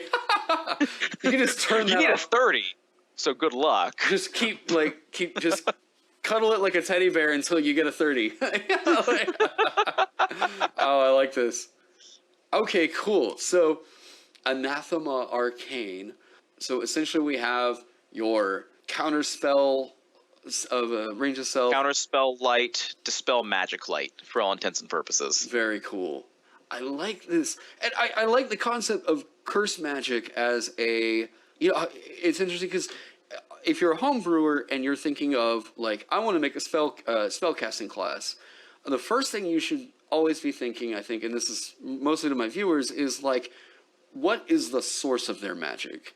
Because, like, we have what separates, like, cleric from druid is cleric gets their forces from a god or, an ideal, and druid gets theirs from very clearly nature. Paladins come from this sworn oath, and wizards are arcane. So it's like, if you can't really think of a reason as to how they tap into that magic, it should probably be a spell class. Yeah. It's a subclass, yeah. And this is like, I hadn't really ever thought of curse as, like, almost not really quite a school of magic, but, like, as a source of magic. And, like, to be honest, one of the things that kind of inspired this feature is the Dresden Files by Jim Butcher. Because you and I are going to get along great. Oh, I know. I love Brandon Sanderson, Jim Butcher, Robin Hobb. I love reading. I still do so much of it, even in my adult years. So one of the major things that I was always really inspired, like, one of the things I liked about that particular magic system in the Dresden Files is he could just, like, throw blanket magic at an electronic device and it would just short circuit. Yeah. Yeah. So I kind of, like, I look at that. I'm like, if, like, curse is like the opposite of, like, a productive magic. So what if you threw it at other magic? Like, I feel like it would short circuit it in that same way. Right. And so that's what inspired both this feature and one of my favorite 5th level spells I've ever written called Dispel Caster. Spellcaster? All right, hang on. Spellcaster. You float a creature you can see within range. So range of 30 feet. Material component is a chunk of cold iron worth at least 50 gold pieces, which the spell consumes. Okay. Cold iron. That's one of those things that I wish that they had included, like, some stuff. I think I love the different metals and making them work for, like, hey, you want to make a weapon out of something cool? All right. What, like, cold iron doing damage against, like, isn't it undead is what it usually favors, or fey? Like, fey is normally what cold iron works really well against. Cool. At least in, like, most mythos. Cool. So, and I dig that material component as, like, creativity for the theming of the spell. You should read some of the other components I included for the spells in this. Vial of stomach acid. Splinter of a ladder you've walked under. Oh man, I had a lot of fun. Shard of Amir, you broke. Oh god, yeah, that's good stuff. So, It's kind of like it's kind of like when you read for the first time that these component for detect thoughts is a single copper piece because it's a penny for your penny for your thoughts. thoughts. Oh my god. Oh, that's So funny. I got really inspired by that for a lot of the certain components in this. Oh, that's great. So, the spellcaster. You flood a creature you can see within range with curse energy, attempting to disrupt its connection to the weave. The target must make an ability check using its spellcasting ability under your spell save DC. If it fails, the spell ends. The target becomes unable to cast spells or activate the effects of magic items, and any magic item the target touches loses all its magic properties and becomes a mundane item of its type until it is no longer in contact with the target or the spell ends. Up to 1 minute. Okay, concentration. At the end of each of its... This class gets a ton of concentration spells. Cool. At the end of each of its turns, the target can make another ability check using its spellcasting ability against your spells that you see. Root curses cast on the target. The creature... Wow. That's good. Like the entire, like it's literally just a 5th level that just like I want to shut down every little bit of access to magic that this person has. I really dig that. So of course it's useless against like an ancient dragon. Sure. But like if you're up against like a lich. Oh, I mean, shut down its phylactery, or really, or oh god, let's think like archmages. Oh man. Or if you're up against an opponent with a particularly deadly magic item, and that's the only thing they have, like, and for some reason Anathema Arcane wouldn't work, just because the DC is too high, you can just be like, you can't use that wand anymore. No, not letting you do that. That wand of like 9th level lightning bolt, nah, not happening. Not now. It's like I almost want to say that this would be like if it wasn't tied to the half-caster, like you were saying, like probably like a 7th or 8th level spell. I considered writing something like this for the Complete Arcanist Handbook, which I've been having a lot of fun with spells for that one because I've been getting real creative and fun with it. But the spellcaster, like, yeah, this effect is extremely strong, and I'm not sure I'd want every spellcaster under the sun to just run around being able to use this. Yeah. Could you imagine a wizard having access to this? Oh, yeah. And just like when in a duel between 2 wizards, it'd be whoever got the highest initiative and resolved a spellcaster first. Right. Like, I didn't want that at all. What I think is interesting is the more and more we go through this, the more it's really revealing, yes, you did spend a year and a half working on this, and it shows. You know what's really funny? I was really stubborn when I was designing this, as I am about a lot of things in life. I kind of looked at it, and I saw how many half-casters I'd made up to this point. Like, it was literally 3 of my 6 classes I'd released so far were half-casters. And I was like, I am not going to let this be another half-caster. I am more creative than this. It literally took me a year of bashing my head into a brick wall, like trying to make this a non-half-caster for me to like really realize this class is so inherently magical in nature. Oh yeah, it needs to be a half-caster, and you can't make a werewolf that's a full spellcaster, and it can't be martial because it's too magical. Right. It has to be half. Like that. Most of the design process when I was ironing out like certain themes that I wanted to get through was me trying to make it a martial class, and it just didn't work. I see a lot of martial classes out there that I don't feel are really justified as its own separate class. I'm like usually telling people, you know, hey, if you're making a martial subclass, what separates that from being a fighter subclass? Yeah, and I ask the same question a lot. Yeah, if it's just because you're piling on features in a different way, it's like, can you condense that into 5 features and make it a fighter thing? Like, that was my biggest difficulty when I was writing the samurai class, which was later rehashed and remade in Honor and Devotions into the Yojimbo class. Oh, cool. Like, I had to work really hard to make sure it felt very different from a fighter, and like it couldn't be contained in a single subclass. Yeah. Well, and I think I seeing what Ben did with the maggots, I'm like, that shows that I think Eldritch Knight, for me, my whole opinion with Eldritch Knight came down to seeing his class and realizing, like, Wizards had an idea here that deserved to be completely fleshed out, like, in entirety. Yeah. Like, That's why so many people were writing Spellblades, because they felt like Eldritch Knight just didn't fit the ticket. I still haven't done my review for that one yet. I need to get to that one at some point. I really like Eldritch Knight, but it could be better. Vin showed it. Like, all the features, it's like, I don't think anyone would bitch about anything with Eldritch Knight if all now, those... Arcane Trickster, that subclass is beautiful. Oh, yeah. I love everything about it. Yeah. Especially as a person that adores half-casters and third-casters. Right. But yeah, Eldritch Knight, there were so many opportunities there, and I feel like so many of them were missed. If you haven't seen it, I'll send you a link to my Arcane Trickster video, because, like, there's a specific interaction in that class that I don't think many people have figured out, with the capstone doing the capstone is the only way, rules as written, like vanilla D&D, it's the only way to counter spell without getting counterspelled in without return? getting counterspell. Yeah, it's like an innate counterspell with I forget how the exact interaction worked out, but I was like, that's what led me to be like, oh, this is way stronger. Yeah, that spell stealing was it's mwah. Yeah, I love that. I love that class. Malediction Metastasis. Yes, this is, so like Metastasis is this, for those who don't know, is the stage in Cancer where like you can't come back.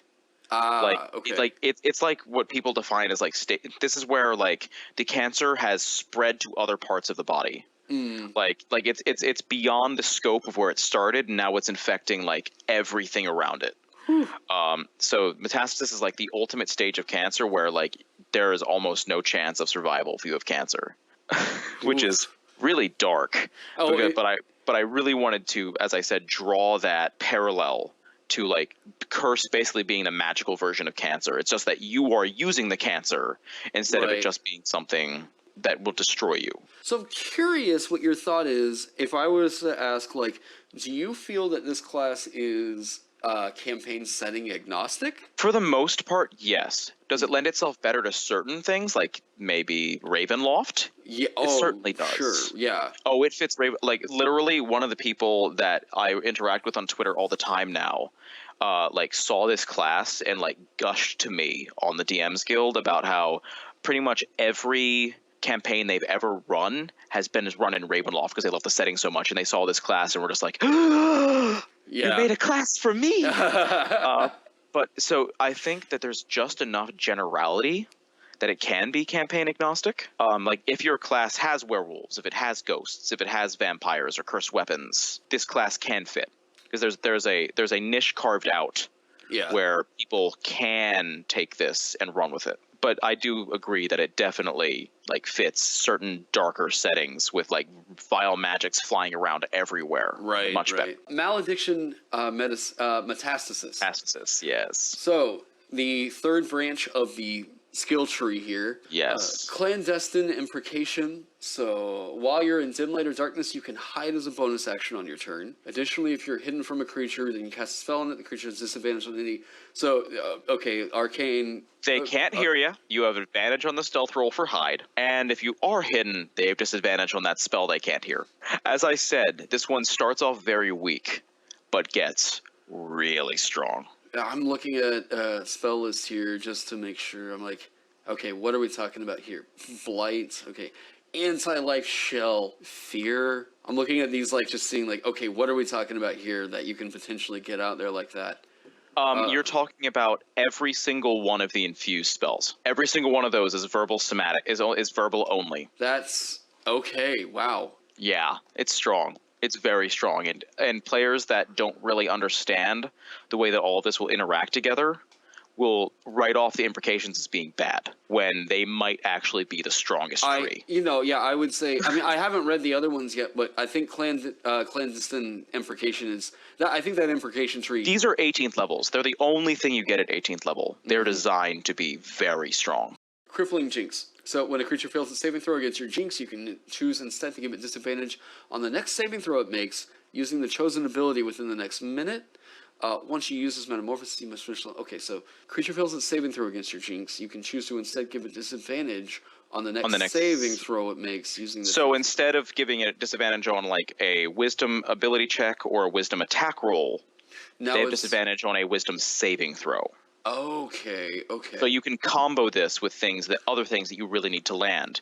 And because you have Swift Jinx and Consolidating Jinx, you can use your action to use a Jinx, and if that hits or not, you can then use your bonus action to give them disadvantage on the saving throw against your Jinx. So you can give them disadvantage on a saving throw, which if they fail will give them disadvantage on another saving throw. Wow. All right. Very powerful, but only once per day per creature, so you better hope it lands. Yeah. You better hope that one thing that you need to lands on that boss, or you're kind of out of options. Right. Doubling Jinx. So when you use your Jinx, you can target a second creature within range. Always good. Always good. You can use a second, different ability for each So target. if you know one person is going to make an attack roll with strength, another with dexterity. Okay. Fun. And once again, with Consolidating and Swift, you can give both of those creatures disadvantage on the saving throw they make to not have that disadvantage. Explosive Bane. Once during each of your turns when you hit a creature with an attack. Okay, so an additional 1d10, so the damage die goes up. So you have the Necrotic. That's your your Cursed ability modifier on every attack.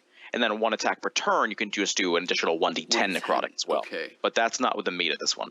When you use this Metamorphosis, you can choose to expend a spell slot to deal an additional 1d10 necrotic damage per level of the expended spell slot. Hi, Curse Smite. That's... wow. Yeah, That's it's huge Nova right there. It's basically Cursed Divine Smite with a slightly higher die. That's really freaking good. It's very good, but once again, since it comes at such a late feature level, right? It's actually balanced. It's crazy. So but 5d10, 1d8, 1d10. So extra damage is and that's once for the 5th level spell slot, right? You don't get two. Oh no, it's 1d10 plus the 5d10. Oh, okay. You do get 2 5th level spell slots. Okay, yeah. So potentially we're talking about. Hang on, let me get back to that. The other thing that makes this different from Divine Smite is that Divine Smite can be used on any attack. This can only be used on the one attack per turn you're doing with the normal 1d10. Okay, so we're talking. It still does the 1d8 from the initial Bane. Well, not 1d8. It does the Curse ability modifier, Necrotic. Curse ability modifier. Just a flat number. There we go. Okay, so the Curse ability modifier, which at this point is most likely a 5. 4 or 5 at this point. Yeah, 1d10 necrotic damage, and then another... And then if you burn a spell slot, 1d10 per level of the spell slot. So on average, with a 5th level spell slot, this is coming out, you're dealing... Yeah, I think it's self-balancing. Yeah, and if you blow that 5th level spell slot, I think there's potentially better ways you could blow it. Yeah, I mean, you're talking about Dispel Caster and Bestow Malediction at that same cost, or potentially suppressing your curse for 24 hours. Like there are other uses for the spell slot, but if you just need damage, that's a good way to do it. Yeah. So Hex Aura. While you're wearing light, medium, or no armor, when an attacker you see within 30 feet of you hits you with an attack, you can use your reaction to cast Hex on that creature. Cool. Without expending a spell slot. Cool. When you cast a spell this way, the spell ends early if the target drops. The spell ends early if the target drops 0 hit points, or if you use this ability again. So you still have to maintain concentration, but it's free Hex in response to like. So this is kind of like the payoff for me calling it Hex Armor. Just straight up, like, you hit me, oh, I'm coming after you. I'm coming after you, buddy. Man, that would be a really killer magic item too. Just I like that. When you cast spell this way, so completely free Hex. Is it as a result of taking the damage? Hits you with an attack. Yeah. Okay. So you do. If you get hit with an attack. Okay. Which, by the way, your Hex, Protective Hex gives you that additional AC. The Hex Armor reduces that damage you're taking, and then the Hex Aura lets you retaliate. All right. I like that. Mutating Malediction when you finish a This is the only one you might notice that doesn't have a prerequisite. Tied in. This is agnostic. So no matter what other 2 you've taken previously, you can take this. Okay. When you finish a short or long rest, you can choose to replace any number of your other metamorphoses with a different metamorphosis. When you choose a metamorphosis, you must meet its prerequisites. If you no longer meet a metamorphosis prerequisites, you must replace that one as well. For example, you can replace both of your other metamorphoses with hostile fate. So this is versatility as an 18th level feature. Yeah, so this is, instead of like getting that huge payoff, right? You will instead get the versatility to spec however you need to for a situation. Okay. And they're all. I mean, you can see them being used practically. Like, man. Do you need damage? Go hostile and deadly bane. Yeah. Do you really need to sneak and get off a spell from the cover? Then go ahead and do the imprecations.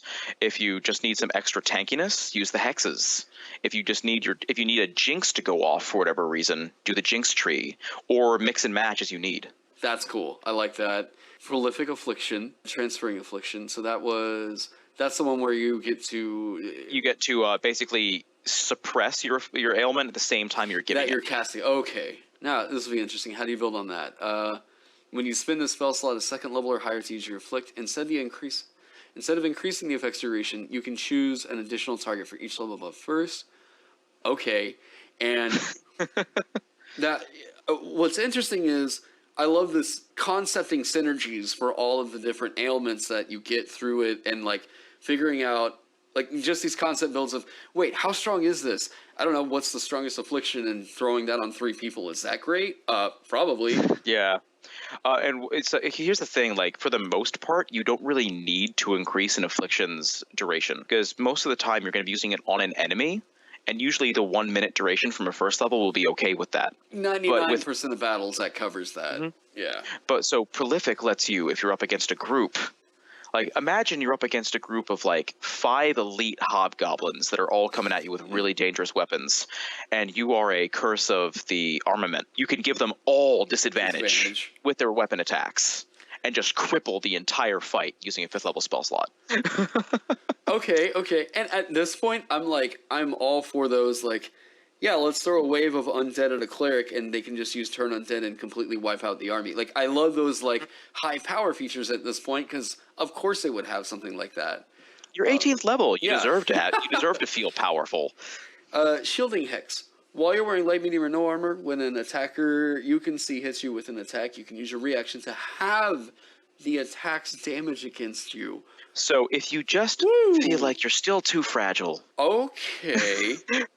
For the Accursed that feels like they're still too fragile when they get blanket damage reduction, this hex is for you. That's insane. Good. Like, I mean, that is solid. I mean, it's something Rogue gets at level 5. Right. Which is funny, but in the context of what else you've gotten to build up to this, yeah, it's really effective. It's like Rogue gets that at level 5 because, you know, they're mostly meant to be like get in, get out of there, and that's a oh shit button. You know, like, oh god, I took that. You know, that's like, there's really no reason why Barbarian doesn't get anything quite like, you know, I'm still this VP, I've got all my AC stuff, and then have damage.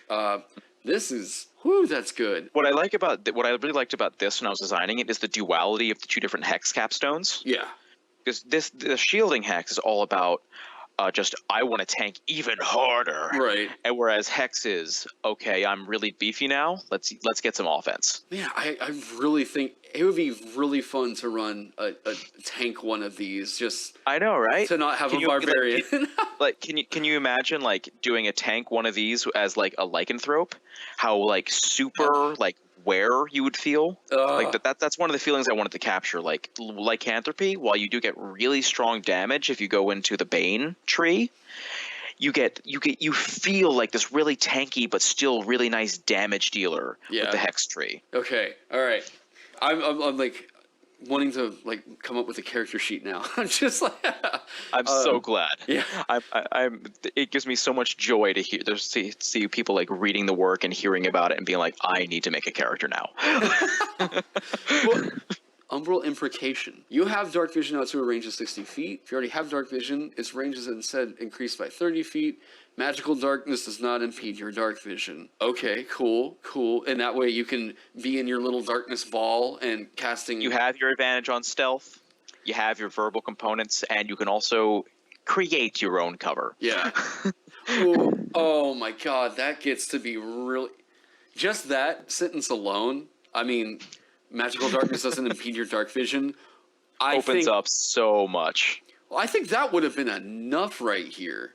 That alone is like, make your darkness ball and just be this terrifying... Oh, yeah, that's... Oh, you threw in a little thing up here for that. Additionally, you can cast darkness once without expending a spell slot. So you had that already in mind. Yes. Okay. That's oh man, I love this design. So, in Magic the Gathering terms, I am a Johnny. I love like the different like types of players. I am very much the type of player that just loves to experiment with mechanics and watch them interact with each other. That I think that design sensibility comes through like crazy in this skill tree aspect of the class. I would love to see some homebrew really more represented as these kinds of skill trees. I like that. I was actually really shocked that there wasn't. When I started doing this, I'm like, why has no one else done this? You know, I mean, you get a little bit of it with the Eldritch Invocations from the Warlock, but not nearly to the same extent. Well, there's way more visual people out there that something like that would go a long way to just helping get a sense of how the class plays out. For the people that are having trouble identifying the skill trees, we actually include a graphic at the very end of this document that shows visually how they work. So it shows you exactly what level you gain each of them, what builds into what. Yeah, well, we were just talking about mutating malediction down here at the bottom. Swift Jinx consolidate.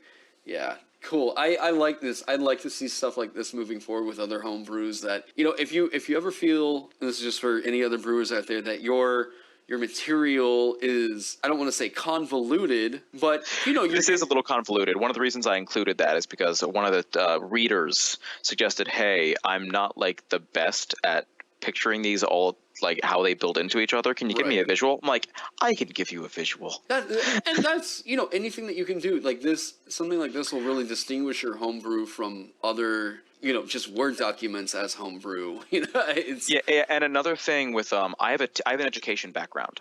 Oh, cool. I am a certified math teacher, even though I don't work in that field at all anymore. But I'm very trained in that aspect, and so like I think a lot about the different learning styles: visual, auditory, kinesthetic, and literary. And so I try to include what I can to assist people with different learning styles in helping them to understand and process the material. If you're going to have something that builds upon itself, I think a skill tree could be a good idea for any class. It's Vengeful Bane. When a creature you can see within range of a weapon you're holding causes you to take damage, you can use your reaction to make a weapon attack against that creature. If the attack hits, it deals additional necrotic damage equal to your curse ability modifier. Cool counterattack. This actually has a bit of design parallelism with the hexes.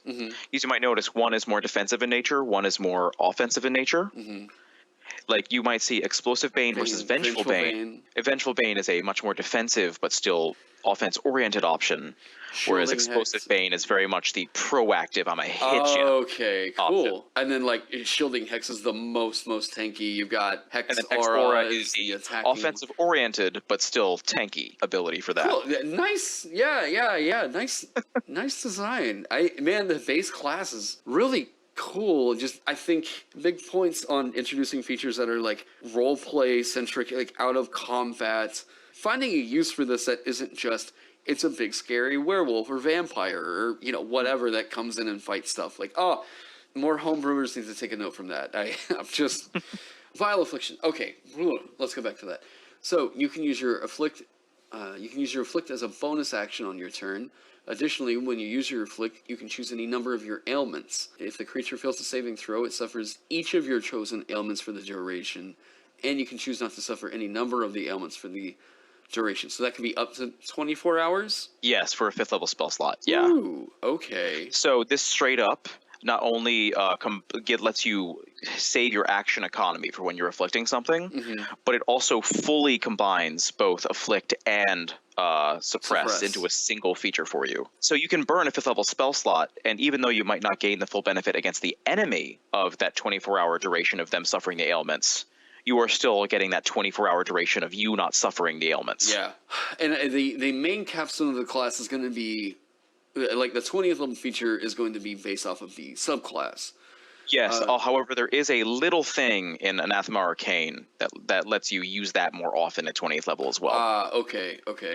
Anathema Arcane, so the counter spell / counter item. Now, Accursed Affliction. So the Curse of Lycanthropy, I'm sure any of you guys probably know what we're about to get into here. Do you like werewolves? Yeah. You can play as a werewolf if you really want to. So one of the major things I wanted to do, especially with this, is as a person who's taken control of your magic, you're going to notice something about these curses that no one else is going to. So I wanted to throw like a little twist in there for a number of these. The twist for Lycanthropy that I wanted to throw in is you aren't locked into that single animal. Like, you have discovered that Lycanthropy at its core is really just the ability to transform your mammalian body, or if you are, for whatever reason, like a lizard folk or a reptilian body, into other types of animals of the same. Oh. So like, for example, you might see in the actual picture that I know you don't have in front of you right now, Taryn, but you can get up, that this person has a hoof on one hand, the 4 tusks on another hand, and has like really sharp claws on the on their hand. Like, so it's very heavily based of like, you can do whatever mammals you want, flavor it, have fun describing what you're turning into for your attacks. That's really, I think there's a few things I've been wanting out of a lycanthropic kind of class option or character option. It was like, I wanted something that would capture, like you're saying, the versatility and options of lycanthropy, where it's like, okay, yes, if you were just like, no, I am very specifically a werebear, then you can build it that way and just only use that one. That's totally fine. But this is like, what if it is like, no, depending on the phase of the moon, I don't know what the hell I'm going to turn into. Or yeah. What's interesting is when I was initially designing this for the martial version of the class, I was digging myself very deep into the idea of you are a specific thing. And I was giving specific features based on like what animal you chose, basing it off the ones in the not the Dungeon Master's Guide, the Monster Manual for 5th edition. So I was locking myself into those 5, and then I realized just how much room on the page it was taking up. And like, the subclasses in this are already pretty bloated. Like, there's a lot of text there. So even though it's balanced because so much room in the actual main class is taken into these, it's the same argument I had with Wild Shape. It was unnecessary complication. Yeah, Wild Shape takes up, like, if you're just using the regular old basic, character sheet, that's your whole entire features and traits, way too wordy. This can be condensed into probably about, you start clipping away some of the leveling stuff, and that's gonna fit just fine. The thing with the subclasses, going back on explaining how it's Jinx, afflict ailment, right? Yeah, the affliction, the curse control. So getting into the subclasses, the first thing to talk about with these is the mechanic of the curse control, where now you can extend the curse to other creatures. So, and by the way, the very first thing I did for any subclass was figure out its ailments. I purposefully did not let myself design anything else until I found really flavorful, interesting ailments that I could then potentially reference later in the document, later in the subclass itself. Because like, this is the thing you work to overcome. Right. These are the after effects of the things you've worked to overcome. And so I knew that was going to be an extremely important building block for the themes and the mechanics for the rest of the class. Yeah. You extend that vulnerability to damage from silvered weapons to anything you're trying to overcome. This is immediately going to be better off the So one of the things I was really laughing to myself about when I wrote that a particular ailment and knew afflict was going to be a thing was you were probably the only lycanthrope in existence that's actively seeking out a silver weapon. Right. And like, you don't really want to quite touch it though. Like, you don't want to touch. You're like, fighter. Yeah. Fighter, I think you want this. I can help. You can use this. Just don't touch me with it, please. Oh, I love that. The quirks of it. You immediately get all kinds of like, you get all kinds of like comedic scenes just from the character build itself. Like the subclass idea, you're a lycanthrope that can extend this curse, and I dig that. You'll notice a few other ailments that are like that. And the subclasses that are represented in this document. Just like, are you sure you want that? Right. As your original form is fully. So this is just a curious thing because it seems like I always have players that pick up Moonbeam, and I'm like, we just haven't had it come into play for like a werewolf quite yet, though. But it's just a cool spell. It's just a good spell. Yeah. And then it just has that extra little thing where if you're a shape changer, ha. So your original form is fully humanoid for the purpose of the Moonbeam spell and similar effects. Is there a reason why you felt like that was necessary? Yes. Because what if you were an animal? What if you started as an animal and you were inflicted with a form of lycanthropy? Like, look at the jackalware. Ah, Like okay, that is an example in the monster manual that is like, okay, what if you started as an animal? I didn't want you to be totally, completely screwed. I'm sure a DM will overwrite this, and I encourage them to if it's best for their player. But I just wanted to be very specific in that, like, you are meant to still be able to work if Moonbeam happens. Okay. With with weapons and stuff. Like, I don't want you to be trapped in an animal form that's basically useless for the people that want to have started as animals and then have been infected with lycanthropy. That's like, and coming into play for like, hey, do curing spells affect Warforged? Because are they humanoid? Like, are they constructs? Well, it says in there that, or I really want undead characters to work out, but there's no way for them to practically regain hit points according to all the spells. So it's like, well, okay, so sometimes arbitrations like that are just necessary for character They're features. a necessary evil. Yeah. Sometimes. It always feels like gross to me whenever I release one and I'm like, but it doesn't work for monsters and characters. Like, this rule is, But, I mean, not really a big deal to me at all. I think this is fun, very customizable. Master form, what's their capstone? I at least want to look at the ailments and the capstones. Please, and also the cursed spells add a lot of flavor, too. Oh, yeah, I saw the, basically, haste. Everything you're going to cast on a fighter to make them terrifying. So this is very heavily based on on the idea of your spells also are able to do transformation and a lot of mobility. Like, I concentrated very heavily on mobility for this classes because this is a melee character. Oh yeah. Like, you need them to be able to get in close because other than maybe the hand crossbow or light crossbow they pick up, they have no range, whatsoever. Master of Form, 20th level, you have fine control over all aspects of your body, allowing you to change aspects of yourself you can see as fit. As a bonus action on your turn, you can use your Hybrid Shift, Sustain Shift, or Major Shift feature. Additionally, you can use your Hybrid Shift an unlimited number of times. While in your hybrid form, you have resistance to bludgeoning, piercing, and slashing damage from non-magical attacks. So there you're getting the quasi-barbarian.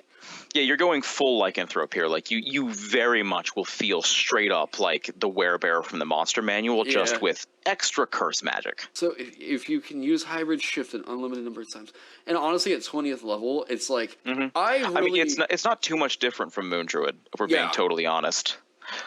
Well, and usually the one thing that I always watch out for, and I know you have as well with this, is access to healing that isn't tied to a resource. Honestly, this only affects yourself. Yeah. It isn't something that's instantaneous healing. Like, you're ticking up a little bit at a time. And it's at 20th level. Yeah. Out of combat, great. You're just going to have to keep shifting into... but hey, party, can we just, stay here for a second? Can we just recover all my hit points as I'm the party's, melee DPS? The Curse of Misfortune. Probably my favorite thing in the entire subclass. I can easily tell why. The entire class. I had so much fun making this work. So the concept is essentially that it is an aura or a trickster spirit or maybe genie. I don't know, some sort of pissed off something. Yeah. And they're like, nah, you have bad luck forever, and everyone in your family does too. Screw off. But it's I love this. I also just think maybe you've just got a gremlin that follows you, and that's yes, you can totally do it that way too. So there are so many things that deal with the magic of luck in Mythos. Yeah, there's just so much room.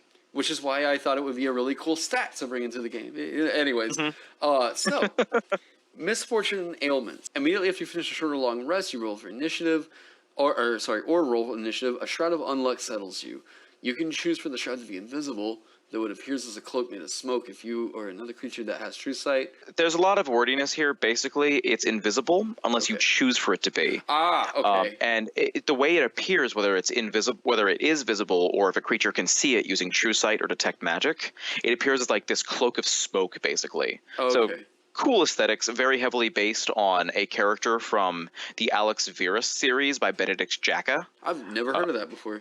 If you haven't, it's kind of like Dresden Files, but set in Britain. Oh, with really good British like tones to it. Like there's a parliament of wizards for all intents and purposes, and the main character himself is not like Harry.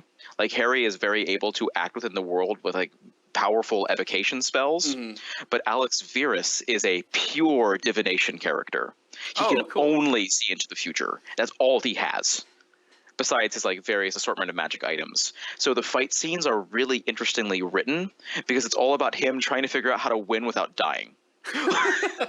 Because he is like literally in the first book, he wins a fight by sneaking around, staying out of the guy's field of view, and then kicking him off a roof, because he has no ability to blast like whatsoever. Oh, that's funny. And there is a character in it who was actually cursed, named Luna, and she is a major inspiration for this particular class, for this particular subclass. She has a literal shroud of unluck. That's what inspired this, and she learns to weaponize it by becoming Alex's apprentice. Nice. Okay. And so this entire thing is so heavily an homage to that character. So whenever a very good book series, highly recommend. I'll give it a look for sure. It's very much urban fantasy, which is one of my favorite genres. Oh yeah. I mean the campaign I run is kind of rooted in quasi steampunk, but more of a modernish feel of guns and magic. I'm all for it. So whenever a creature scores a critical hit against you, it can roll one of the weapon's damage die one additional time and add the extra damage to a critical hit. It's like every one of your enemies has brutal critical. Which is real scary. And you can extend this, that cool thing, extend this to other creatures.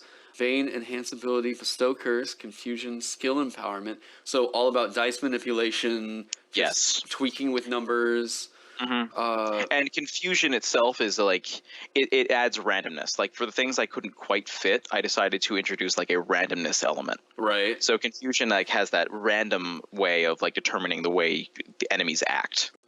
Sovereign of Fate. At 20th level, you can bend the fate of all around you. That in combat, you get a special reaction that you can take once on every creature's turn except your turn. Okay, you can use the special reaction only to use either your shared misfortune or twist luck feature. Those are the two features that directly right precede before this. Okay.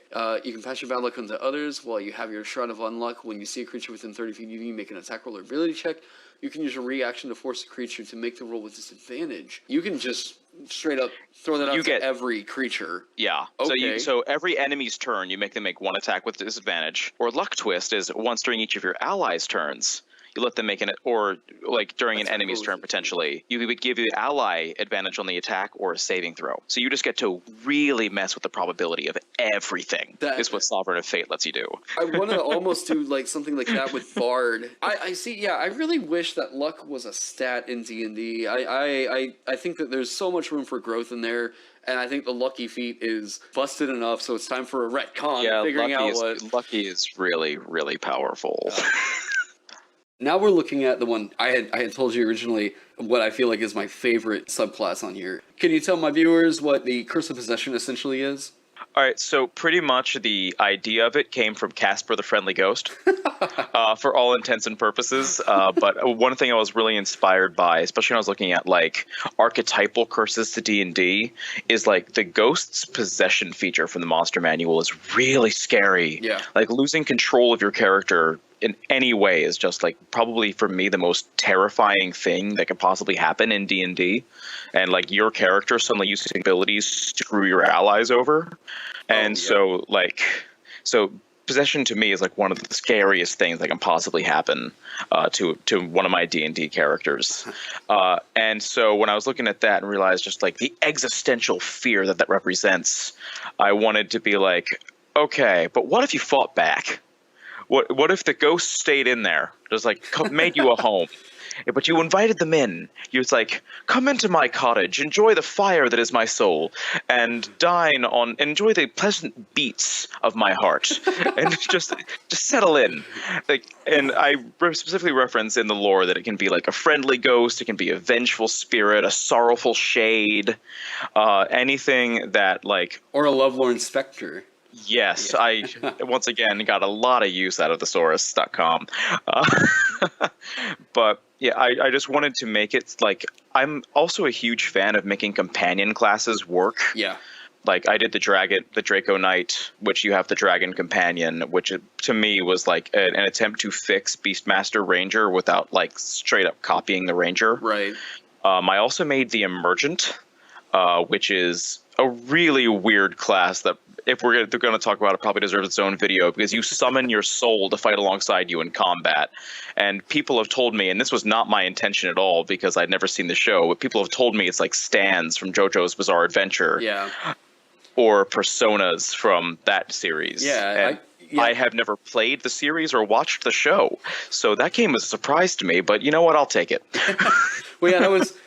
one of the things I said about the Astral Self Monk in that video was I was like, I'm sure this is from some anime that I'm just not familiar with, and people were like commenting on the video like, it's JoJo, you idiot, and I'm like, I've never seen it, like, never.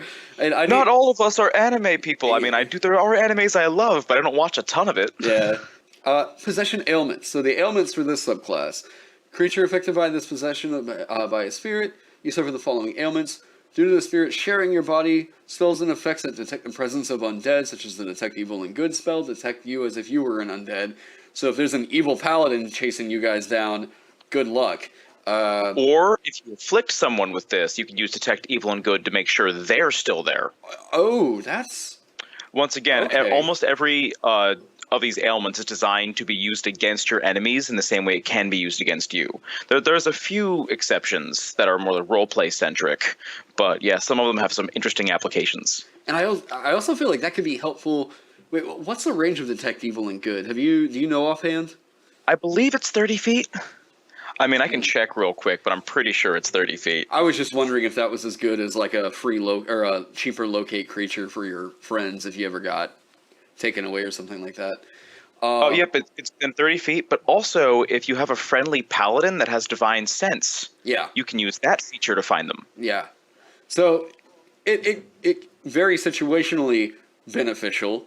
The spirit sharing your body makes you feel unnaturally cold, almost more than your mortal body can handle in normal environments. If you're in a cold climate, as described in Chapter 5 of the Dungeon Master's Guide, or have suffered cold damage since the end of your last turn, you have disadvantage on attack rolls and ability checks using Strength, Dexterity, or Constitution. Immediately, I'm thinking, you've got a wizard or a sorcerer with Ray of Frost, cool. Expend this over onto an enemy and just...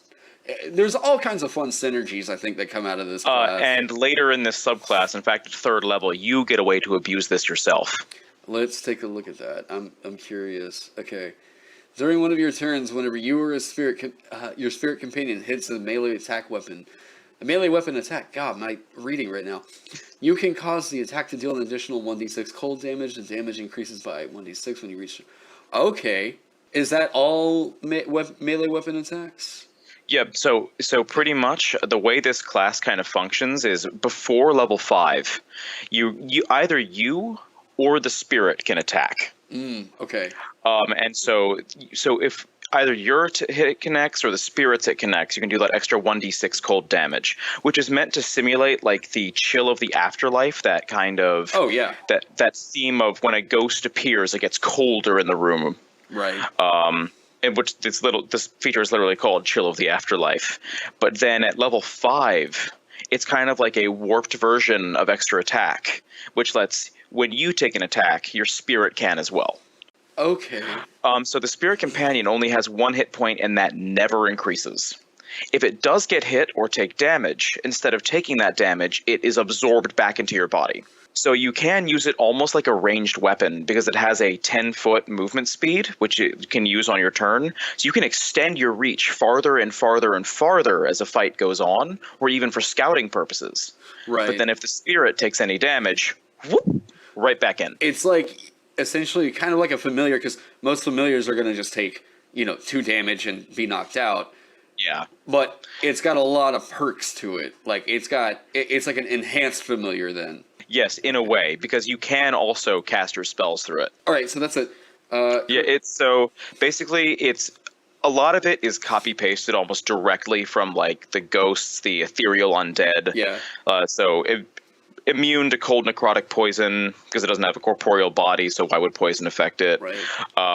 Can't be exhausted, frightened, grappled, paralyzed, yada, yada, yada, yada. But it suffers the same effects that you are suffering. Can I just say, I love in the cursed spells that you gave it catapult. Yeah. I would have never thought of that. And then I was like, oh my god, that's in every ghost movie ever. Like, Yes. something in the room just Poltergeist floats up and then slams against the wall. I would have never thought of that. That's brilliant. I love that. That's actually the very first spell I thought of. Oh, that's a lot of them were actually really hard to fit. Because there's not like a lot of straight up ghosty spells right in 5th edition, which is something I'm looking to fix in the complete Arcanist Handbook. Cool. That Benjamin and I are working on right now. But yeah, so Catapult was like the very first thing that stuck out at me, like, no one ever uses this spell, but it makes so much sense here. Oh, yeah. I don't know why. I would not have thought of that for like a ghostly subclass. That's cool. I love that. Alacrity. So yeah, the ghost has a Withering Touch, which it deals necrotic damage with, basically its weapon of choice. Although it uses Charisma, it has its own stats is another thing. Yeah. And it uses its Charisma instead of its Strength or Dexterity for its Withering Touch. Okay.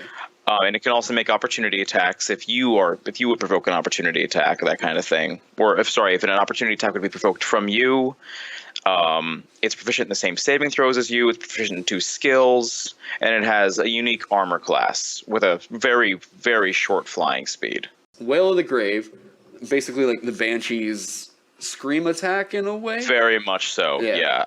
A lot of the features are borrowed straight from iconic creatures in the monster manual, which is great for character options. Like seriously. You'll see that a lot with the vampirism subclass as well, because I wanted to make it really feel like the character you're playing is grounded in D&D lore and not just in my own interpretation. I feel like anyone that's like a ghostly sort of character option would need to have something tied into the Banshee, because it's just such an iconic, like, incorporeal undead. I almost, it's funny because like I would think if I was doing anything kind of similar to this tied into the undead, I'd love to have something like the shadows. The shadows, what is it? The strength drain thing might be a little too strong to give a character, but yeah, probably, unless it's like a really late level feature. Yeah.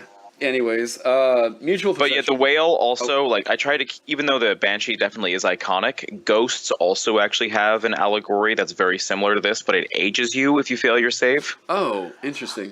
So I was trying to do things that definitely seem like they crossed over at multiple points. Yeah. Oh, I need to use more ghosts in my campaign. I don't use enough ghosts. They're so actually scary. Oh, yeah. They're like a CR... It's either like a CR3, a CR5, or a CR6. Ghost is CR4, Shadow is CR2. Okay. Banshee, I believe, is CR3. Banshee CR3, that's right. And then I'm like, isn't a Banshee a ghost? In which case, why isn't the Banshee stronger than... anyways, that's... mutual possession.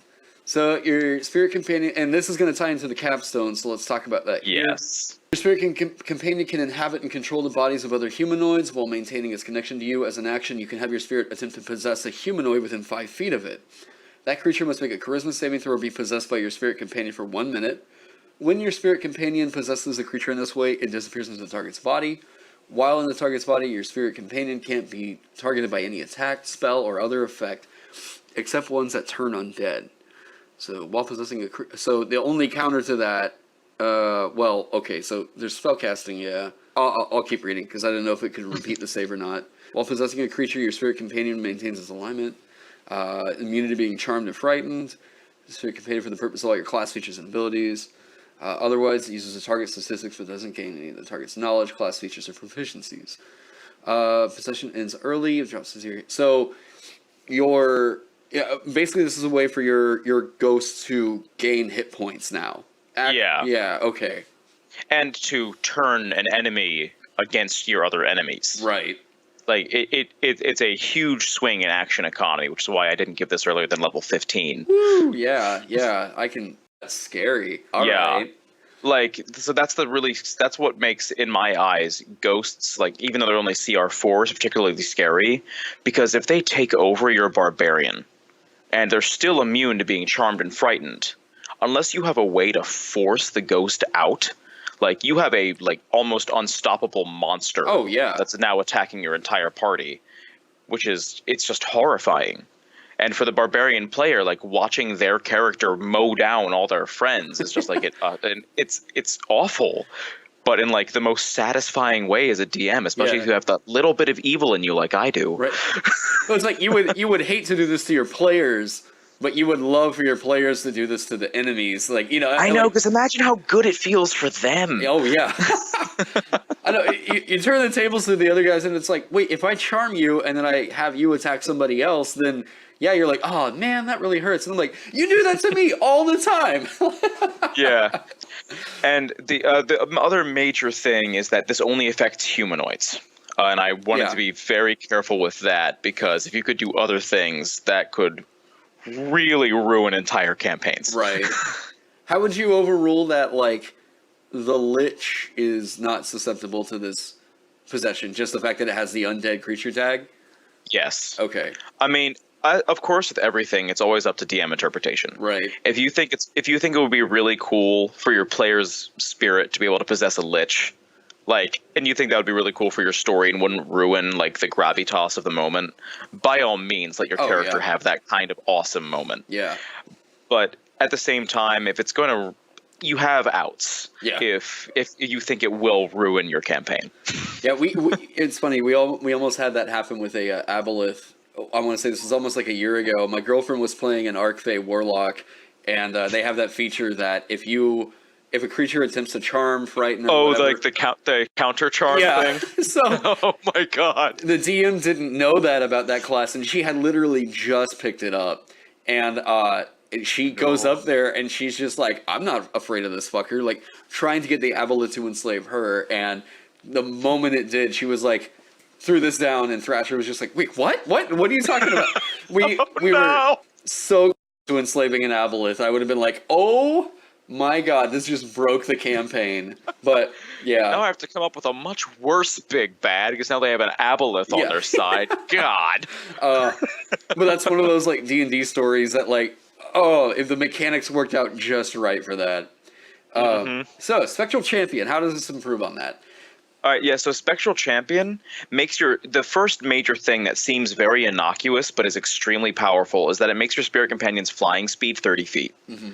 So whereas before it only had 10 feet, so in combat, if it got hit, you'd have to slowly, incrementally move it out of you to get to the people in the far back, which they could counter by just shooting it. But with 30 feet, it becomes much more difficult for your enemies to do that. And at the same time, it makes scouting much faster. It exists as a flying speed. Mm-hmm. Like, you can send your spirit just all up and around places just to check things out. And then it also improves mutual possession, because it lets you possess anything that isn't a construct or undead, not just humanoid. So you're fighting an ancient dragon? Well, let's see if that possession goes off. Right. Maybe end this fight early. So, and I like resurrection as a means of a capstone like this. You know, this, if you would drop to 0 hit points, you return to life with 1 hit point. You can use this. You can't use this again until you finish a short or long rest. Like, that was one of my big problems with the Way of the Long Death Monk, was I was like, that is such a whack-a-mole class where, like, you know, that guy is going to go down, blow a key point. I mean, you know, resources were just not really, I feel personally, well managed on that thing. But I mean, I do like the idea of like the advanced guard from like Street Fighter 2 aspect of not today, not today, not today, not today, and just repeated use of that. But at the same time, yeah, it did feel a little like gamey or cartoonish. Oh yeah. But then again, DMs that aren't doing enough damage to kill their player outright at that point aren't managing combat quite right. If you're just chipping away doing 1 hit point and you're like, you're down, why are you back up? You're down. That might be the DM's fault. Cool. I love this. Love this class. I think the way I would almost be tempted to run this is not so much like I'm going to send this guy out in the midst of combat. It's more so I'm going to get in the range to where I can just like tap the guy's back, send my ghost over, and I'm not putting the ghost at risk of like, I would love to run that for just a Halloween campaign. I mean, this entire class is just straight up Halloween. Oh, yeah. So, good thing I'm getting this out right before Halloween. I know, right? Perfect timing, especially since I released this in like January of this year, which had no thematic purpose whatsoever. Might have worked for the Christmas game I ran, but the entire party was fighting Krampus, and he had control over a beholder called Chris Kringle, and it was it was great. I've been considering posting it up on the DMs Guild just because I thought it was so funny, but I haven't gotten around to it. Hey, Christmas this year. Yeah, oh yeah, that's the thing, right? Is like you do those holiday theme ones, and you're like, okay, I got to get this out like 3 weeks before the holidays, so that way these guys can plan and run it, and then that time comes around, and you're like, shit, I haven't even done layout yet. Cool, so, Curse of the Armament. I swear, we're gonna get through this. This actually was the inspiration for the entire class. This is the thing I wanted to make happen when I was originally drafting the original ideas of this class, because cursed weapons are just so cool. Well, and it feels like something I would expect the Hexblade to feel a bit more like. Unpopular opinion, I hate the Hexblade. I'm not a big fan of it either. I think it's ridiculously overpowered and front-loaded for the simple reason of they wanted to make Pact of the Blade viable. And in making that class, they made a subclass that made Pact of the Blade seem even worse by comparison, because just Eldritch Blast was still so much better. Yeah. You still see Ford on Critical Role using Eldritch Blast more than really hitting with that sword. Yeah. Might change now that he multi-classed in the Paladin, but who knows? But I mean, here's the thing. They could have included one word to fix a lot of the Hexblade's problems, and that's make it melee. Include the word melee before the word attack in the Hexblade's curse feature, and it actually would operate as intended. But since they didn't, it just made Eldritch Blast better. Okay, wait, hang on. I'm going to grab my Xanthar's Guide now. I did not know that. Let me check that real quick. Yeah, check Hexblade's curse feature, and instead of them saying, whenever you hit with an attack, just put the word melee in front of attack, and it actually would operate as intended. If that's not the case, then that's really off archetype, I would say. Oh yeah, it does not have the word melee. It doesn't. You get a bonus of damage rolls against the target. Okay, any attack roll you make against a cursed creature is a critical. Wow. If they included the word melee, Hexblade would actually work. But because they didn't, it's ridiculously overpowered. That's just like the best part of Champion Fighter at first level. Yeah, not to mention the damage bonus. No wonder everyone wants to multi-class and dip into this. It's literally the most broken subclass in the game, and I include Moon Druid as being number 2 to that. Yeah, that's the major problem with Hexblade. Well, they just went up way on my tier list, that's for sure. Yeah, they're like beyond S tier. Like seriously, they're Omega level tier. They're ridiculously strong. Yeah, wow, that just completely changed my perspective on that. That's crazy. That's why the only 3 vanilla subclasses I ban at my tables are Hexblade, Moon Druid, and Beastmaster Ranger. The only classes that I have banned are Eldritch Knight Fighter, because we just use Ben's Magus. And I'm like, it does everything the Eldritch Fighter does, but better. I tell Beastmaster Ranger, I'm like, I've got revisions to it. Oh man, I got another one. Oh, I say Berserker, Barbarian. Well, and Berserker's got some tweaks that I made to it. Yeah, it's pretty easy to tweak. Oh, School of Enchantment Wizard. Not many people know how terrible that School of Magic is, and I put up my YouTube video, and apparently, like, nobody knew just how bad the School of Enchantment was, because none of its features synergize with the base class at all. And that's true. Well, it's all tied into, like, you get stuff based off of charisma checks, and honestly, you get to a point where if you start playing that class any further than, like, 8th level, nothing's gonna work. Like, none of your features are gonna work because they're all dependent on things not being immune to being charmed or frightened. Yeah. So, essentially, you have no class features above 13th level. It's insane. I was like, how? I know that a lot of wizard subclasses do get a bad rap, which I think some of them don't actually deserve, but yeah, Enchantment Wizard definitely deserves it. Yeah. Well, yeah, Curse of the Armament. So, this is... I initially got some kind of Hexblade vibes from it. A little bit, yeah. And if you see the art that I commissioned Douglas Wright to do on this, Oh, the art is so good. Oh, like, just, I hope you feature it in your video, because it's one of my favorite pieces in the entire thing. Oh yeah, I'll put it front and center. But yeah, the whole thing was, as I said, I wanted to take like a lot of these archetypal things and put some little twist on them. And so I took the one that most people would associate with like the most melee of all the classes, and I decided I'm going to make them the thrown weapon class of the thrown weapon subclass of this entire class. Yeah. Because I thought it would be really funny if your sword had some indication of a personality, and then it was very clingy. Like, it was that really clingy, like, girlfriend or friend that everybody has, where you can't get them to go away, really, even when you need a moment alone. Right. So, like, even if you throw this thing away for it or intentionally leave it somewhere, it just appears back near your person when you get more than 20 feet away from it. And then I thought, well, wouldn't it be interesting to weaponize that portion? And so you can chuck it at enemies. It instantly comes back into your hand, and if you have another attack, you can keep throwing it. Right. That was... it never fails. That seems to be one of the magic weapons I always wind up giving parties in the first, like, 4 levels. Is, like, you know, a blink dagger or some kind of a weapon that they can throw, and then it can return to your hand just magically. And then they're like, that's so cool for levels 1 to 4. Like, you're like, oh, what? Yeah, and in the Complete Martialist Handbook, I wrote a magic item called the Loyal Weapon. That was, it could only be a thrown weapon, and at common level, it just came back to your hand after you threw it if you were attuned to it. And then at higher rarities, it gets bonuses to attack and damage rolls. Oh, killer. It's Accolade of Arms. So, shorthand, you've dedicated yourself to a mastery of melee weapons. You gain proficiency with martial melee weapons. Choose a melee weapon without the heavy property from your starting equipment. This weapon becomes your cursed weapon. Due to its cursed nature, it counts as magical for the purpose of overcoming damage and immunity to non-magical attacks and damage, but not for the purpose of spells. So that,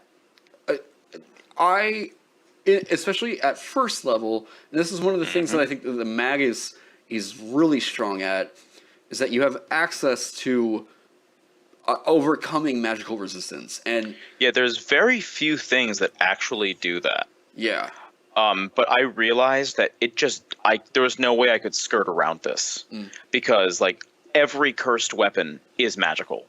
Like no matter what its downsides are, it is magical for the purpose of overcoming resistance and immunity. So a huge portion of the first level power budget went to making this a thing for the Curse of the Armament. Okay. Yeah, especially early on. That's whew. But I mean, like it eliminates a lot of the weaknesses early level parties have just instantly from whatever issues you might have. So it's like, I mean, we're talking, you know, first tier of play. We're like, what are the big scary things that get magic resistance like this, or you know, a resistance to piercing, slashing, and magic? So werewolves, basically all the incorporeal undead.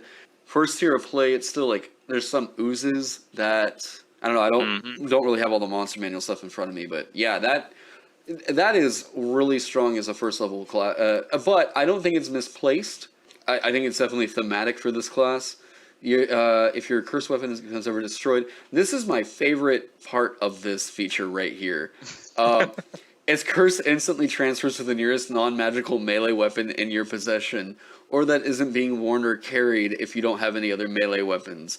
So it could literally just go to your buddy's like short sword, and you're just like, oh, your buddies has a short sword in a pack. Yeah, and someone just suddenly this random short sword appears in your hand, and your buddy feels their packing layer like, what the hell, man?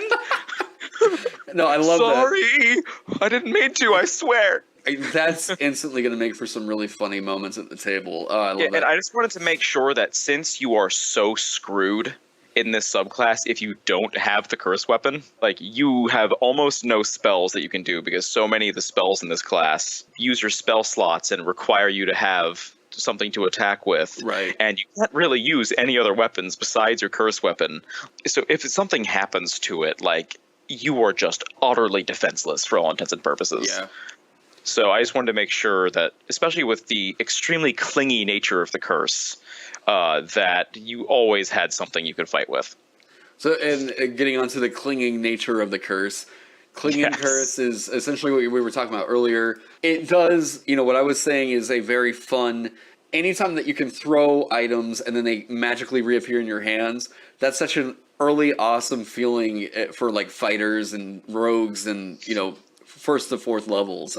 Yeah, and what's really interesting is it's not actually that powerful of a feature, but it feels good. Like, if you look at it, like, you can just have, like, 5 hand axes and it serves the same purpose at, like, level 1 that this would serve. Right. But so it's not, like, drastically more powerful than that. It's just like, after the fight, I guess I go collect all my hand axes that are strewn about the battlefield now, I guess. No, I would really like to see, I just thought of this and want to make mention of it before I forget it, because I do that all the time with good ideas. What I would really like to do is use this as a DM that if a character ever does become cursed, like this entire class, honestly, just tell them, you know what, you get a free level in this class. And I very intentionally designed it so that kind of thing could happen. Well then, goal achieved. I am all about just using this to swap for, like, they just took on a cursed item. Well, cool, then they take a free class in Curse of the Armament. Could be cool. Curse spells, Wrathful Smite, Magic Weapon, Elemental Weapon, Staggering Smite, Steel Wind Strike. I intentionally copped a lot of stuff straight from Hexblade's expanded spell list for this. Okay. Because I very much intended for this to be kind of a replacement for Hexblade in my campaigns. Cool. Because I do ban that class. Had it not been one of my players' favorite classes, I most likely would now. Yeah, thanks to Ford, like a lot of people probably it's their favorite Warlock subclass now. Well, this guy had been wanting to play a Bugbear Hexblade for the longest time just because he was like, oh, cool, yeah, I got a range of 10 feet, awesome, and I can, like, do... Oh, yeah, that was a bit intense. And Bugbear Hexblade with the Polar Master feat is ridiculous. I have another video on my channel where I just talk about it's a race and class synergy analysis thing, and that was one of the things I brought up. Was I was like, you played Bugbear to 4th level, be on a table that gives you feats, and just go for a glaive or whatever, and just take Polar Mastery and watch. And then at level 8 you take Sentinel, and it gets absurd. Like, then 8th, you take the Sentinel feat after. And so whenever something comes within your reach, you get a reaction attack on it. Ooh. Or if someone within your reach attacks one of your enemies, you get a reaction attack on it. I thought that was like a shield. I could have sworn Sentinel was like a defensive feat. It's primarily defensive, but it's a very proactive type of defense that, like, utilizes weapons. Holy shit, that's strong. Oh my god. Yeah, Polar Master Sentinel is one of the most ridiculous feat synergies there is. Oh, that's great. Oh, but I love it. I love it. You know what? You don't get ability score improvements. If you're willing to build it up to 8th level just to do that, I'm going to, you know what? You earned it. You got it. I mean, it's way more balanced than just getting, like, Sharpshooter for missing 1 ASI. Right. So the Blade Bond makes it work for same way that we see Hexblade's Pact of the Blade working. Mm-hmm. But what's also cool about this is it lets you mold your weapon into whatever form you want it to take. Before, you couldn't take anything with the heavy property, but this feature lets you do that, because I didn't want you at level 1 being able to throw a 2d6 greatsword at people. Right. But at level 3, that's okay. Because something else you'll notice is that every other subclass in this class actually has a damage scaling feature at level 3. Oh, except for Curse of the Armament. Okay. And that's because being able to turn your curse weapon into a great sword or a great axe, something like that, is a natural damage improvement for you. Well, so I'm curious, with everything that is mentioned about, can your cursed weapon ever be a magic item? So it technically almost counts as one. Right. Because it's magical for the purpose of the damage resistance and immunities, and it takes up an attunement slot. That's one of the ailments. Yeah. But I very much wanted to leave it as non-magical, at its base, so that you could use really cool spells like magic weapon and elemental weapon. Right, right. However, if we go to level 5, you get 2 features. It's actually the only subclass to get 2 features level 5, because it only gets 1 feature at level 3, which the other subclasses get 2. And that's because extra attack is something that's just good. Duh, you're going to have it. Yeah. But voracious weapon is one of my absolute favorite things I figured out for this class. Your cursed weapon begins to hunger for additional power, jealous of the advances you've made by siphoning its curse energy. When you attune to a magic melee weapon, you can choose to feed it to your cursed weapon, causing your cursed weapon to gain its magic... Oh, okay, here we go. All right. Mm-hmm. For example, if you feed a flame tongue to your cursed weapon, it gains the flame tongue's ability to ignite by speaking a command word, shedding light, and dealing the additional fire damage when it's ignited. While your cursed weapon has a magic item consumed in this way, it counts as magical for the purpose of spells. When you feed a magic weapon to your cursed weapon this way, you still count as being attuned to the consumed weapon. Your cursed weapon regurgitates the consumed weapon, losing the weapon's property. If you feed... Okay, you already thought of all those countermeasures. Mm-hmm. I was like, oh god, if this stacks, holy shit. At level 20, it does. Oh, Jesus Christ. All right, I was like, that's pretty insane right here. And then, okay, at 20th level, I'm like, let's give it to him. Yeah, so I worked in a lot of things. Like, if there are 2 weapons, both have bonuses to attack and damage rolls, it can only be +3, no matter how high it would normally go. Right, otherwise the numbers in this game just get to be all kinds of screwy. Yeah, but the best case scenario that I came up with in my head is like, you have a defender, and then you have it eat like a sword of Cass.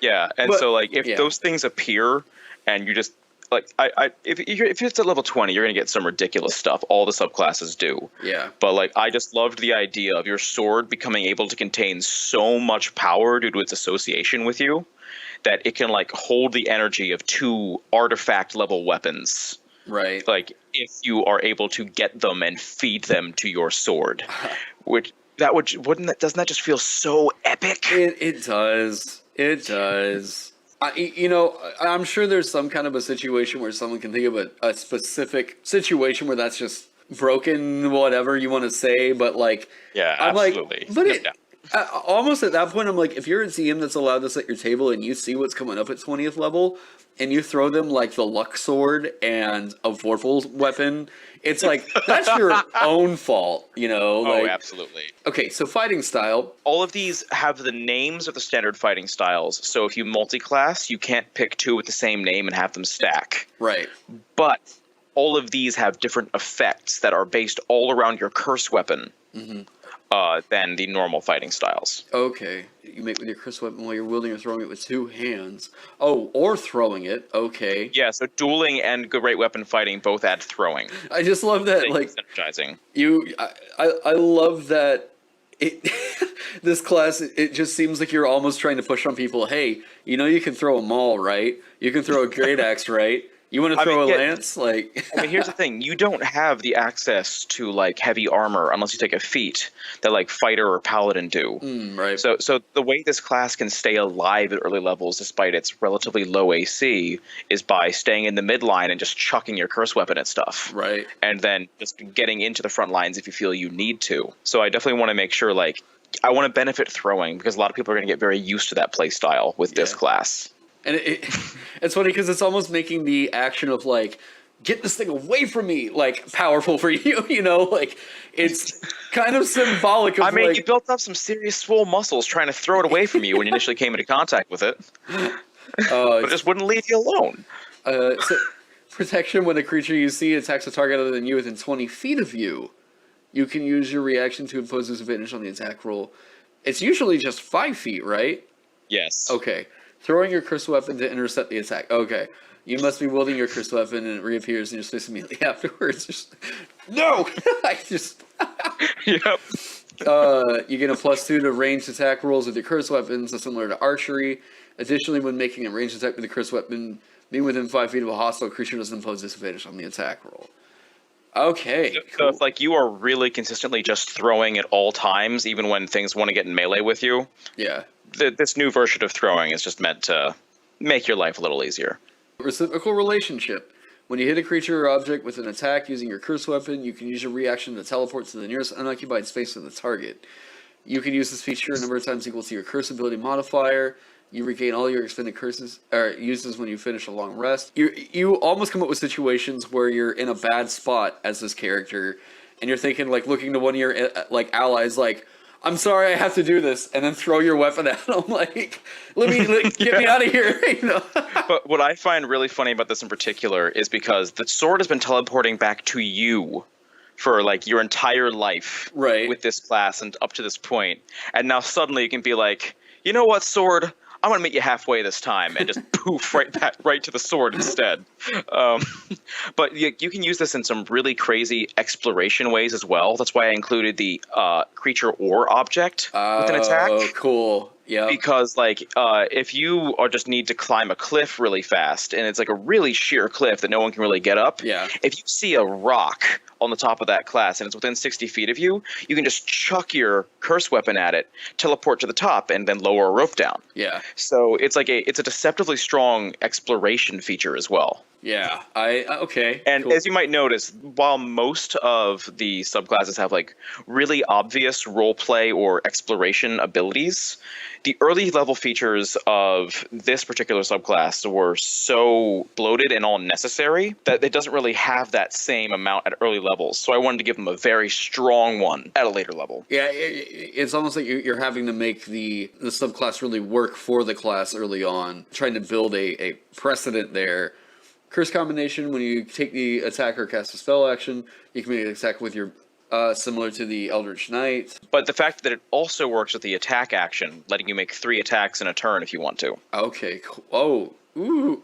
Okay, so how do you... I'm curious, how do you feel about that essentially allowing the fighter capstone here? Well, it's not the fighter capstone, because fighter gets to, once they get to 11th level, they get 3 attacks. Or Eldritch Knight, you get to 17, you can cast a spell and attack, but you still have those 3 attacks to fall back on if you need to. Curse combination, it gets the Eldritch Knight capstone a little bit earlier, but because it is so focused on this weapon and it's a subclass instead of like a subclass of a magical class instead of a third caster, makes a little bit more sense. Same reason Benjamin Huffman's Magus can get away with it at such an early level. Right. But like you're not getting 3 attacks as early as the fighter is, and you don't end up with quite as many, except in very niche scenarios with Bloodthirsty Blade. I've also had the opportunity to playtest an option like this before. Because when I was making the Samurai, I knew I wanted to work a 3rd attack in there somewhere, but I didn't want to give it at fighter, and 20th level felt too late. So I did some experimentation and a lot of playtesting, and turns out level 15 is when a lot of subclasses or classes get like a decent spike in damage after level 11, and that's where it actually works and is balanced compared to other options. Oh, Bloodthirsty Blade. When you use your curse weapon to score a critical hit or reduce a creature to 0 hit points on your turn, you can make an additional attack with your curse weapon as a part of the same action. Cool. I like that. So it's super niche. Right. But the scenario I envisioned is either a hero, as either you as a hero are up against a horde of enemies. You can just cleave through all of them in one turn, just feel like a super badass as long as you have the movement to get to them.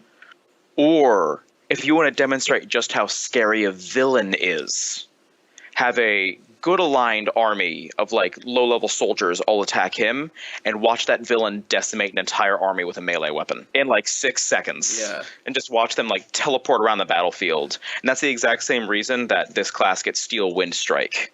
For like, you might notice Reciprocal Relationship, Steel Wind Strike, and Bloodthirsty Blade all kind of have that teleporting around the battlefield feel and taking out multiple things. Yeah, so it has 2 situations which it could come up. One of which is 5%, and the other of which, especially at level 20, is a very low percentage. Well, against, higher CR creatures. Where, I mean, like your situation comes up where party goes up against one of these guys. It doesn't matter if they're all just guards. Pretty likely this guy is going to take out at least 5 of them in one turn. Just blink of an eye, quick murder spree. It's super anime. Yeah. Oh, yeah, for sure. Like I think the Bloodthirsty Blade feature in particular is the most, besides the reciprocal relationship, is the most anime thing that this entire class does. I almost feel like that could have been like a legendary weapon in itself. Like you give it like +2 to damage rolls and attack rolls, and then the rest of it is the weapon. Like, oh, that's the idea. Like, you're starting with like this very standard, cut and dry, weak but still cursed weapon, and because you grow stronger together to the point where your weapon is now like horrendously scary. You're growing with its curse, using its curse energy like a muscle, and it's getting it more and more powerful through the symbiotic relationship you share. Right. The sword just gets scarier and scarier and scarier. And once you're at 20th level, you're kind of like the stuff of heroes. Yeah. Your blade probably has a well-known name that people celebrate, and then it's scary enough ability-wise to like have gained legendary status. And I wanted to communicate that with these class features. And your whole like character arc could just be literally like, you are the reason why this blade came into existence, and like it's an artifact left later on, and people tell that's like me you right could there. 100% write an artifact level weapon with like almost all the abilities of the subclass. Oh yeah, that's killer. I like that. I love that you almost can see an entire. It injects so much lore into the world already. Yeah, you are creating the origin of a sentient weapon. That's killer. major kudos on that. And then the consumed weapon, ravenous weapon, we'd kind of spoken on that a little bit earlier. You can essentially consume 2 weapons at the same time, but they don't stack in terms of the actual attack and damage rolls. But you do get the features of the weapon itself. So what I find really interesting about that in particular is you look at a lot of like these artifact level weapons, and you'll see, or items at least, and you see that they have these randomized properties. Like a ravenous weapon is almost a way of explaining how like such a weapon might have come upon those random properties. Man, you've almost given me an idea for a big bad for the campaign I'm running. So yes, do it. This subclass makes such a cool big bad. Yeah, that could be really fun. So, and as you might notice, I like straddle the lines between heroism and villainy. Oh yeah. In every single aspect of this class. Like, I wanted to make it that way so that a DM could just as easily use this for a villain as a player could use making a hero. I would really like to see, I don't think this is a negative at all, but I would love some stat blocks for accursed, NPCs and stuff in this. Yeah, I would probably need to work with somebody on that, because like monsters, stat blocks, and balancing all those are not my forte. Like, all of my design energy and expertise has been focused entirely on player options. Oh, well. So I would love to co-op with somebody on that, like collab, with somebody on that, because I've been told many times that a lot of my class options would make really cool stat blocks. Well, let's talk about that sometime, because I am. Oh yes, please. I am a monster guy, so. Yes, let us do that. Yes. So the curse of vampirism, and I'm sure anyone watching this knows what's about to come up.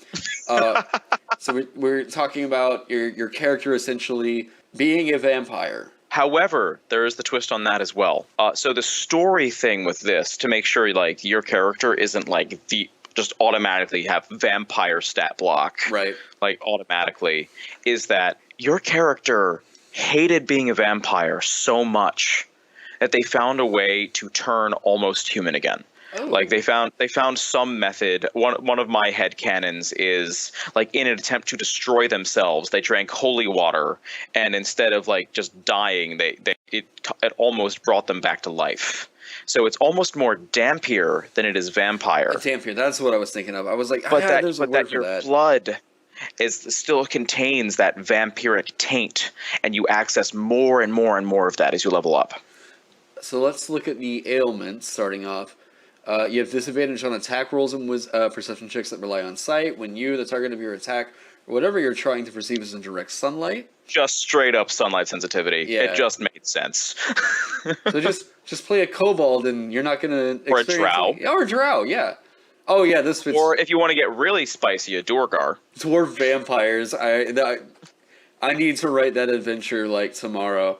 Due to your partially undead nature, if a spell or effect would cause you to regain hit points, you regain only half as many hit points. If the spell or effect would normally have no effect on undead. Wow. Yeah, it's brutal. Ooh. Like that. So all of them kind of have like a very manageable ailment, and then just an utterly brutal and scary ailment. Yeah. And I think Curse of Vampirism might have one of the scariest ailments. Just like healing is halved on you. Like it's a terrifying idea. Suppression, though, suppression's going to take your action, right? Sorry, suppression is a bonus action. Inflicting is an action. Okay, so you're going to have to really coordinate healing with your party if you're going to want to get, and then blow into your action economy. Man, that's intense. Vampiric. But because of that, you get some really, really nice stuff at level 1. Okay, so vampiric physiology. You retain some of the physiological. Man, me reading today. You retain some of the physiological advantages of being a vampire scion. Love that word. It's never used enough. You have dark vision to a range of 60 feet. If you already have dark vision, its range instead increases by 30 feet. If you aren't visible in... you also aren't visible in mirrors, and you have resistance to necrotic damage. Great. Yeah, that mirror thing is more flavor than anything else. Oh, yeah. Additionally...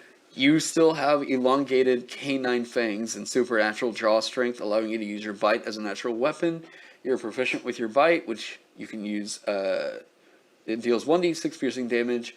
You can use dexterity instead of strength for the attack and damage rolls of your bite. Cool. So one of the big things with the vampirism here is, I know I specified very early when we were talking about lycanthropy that I realized that you could not have a dexterity build for lycanthropy.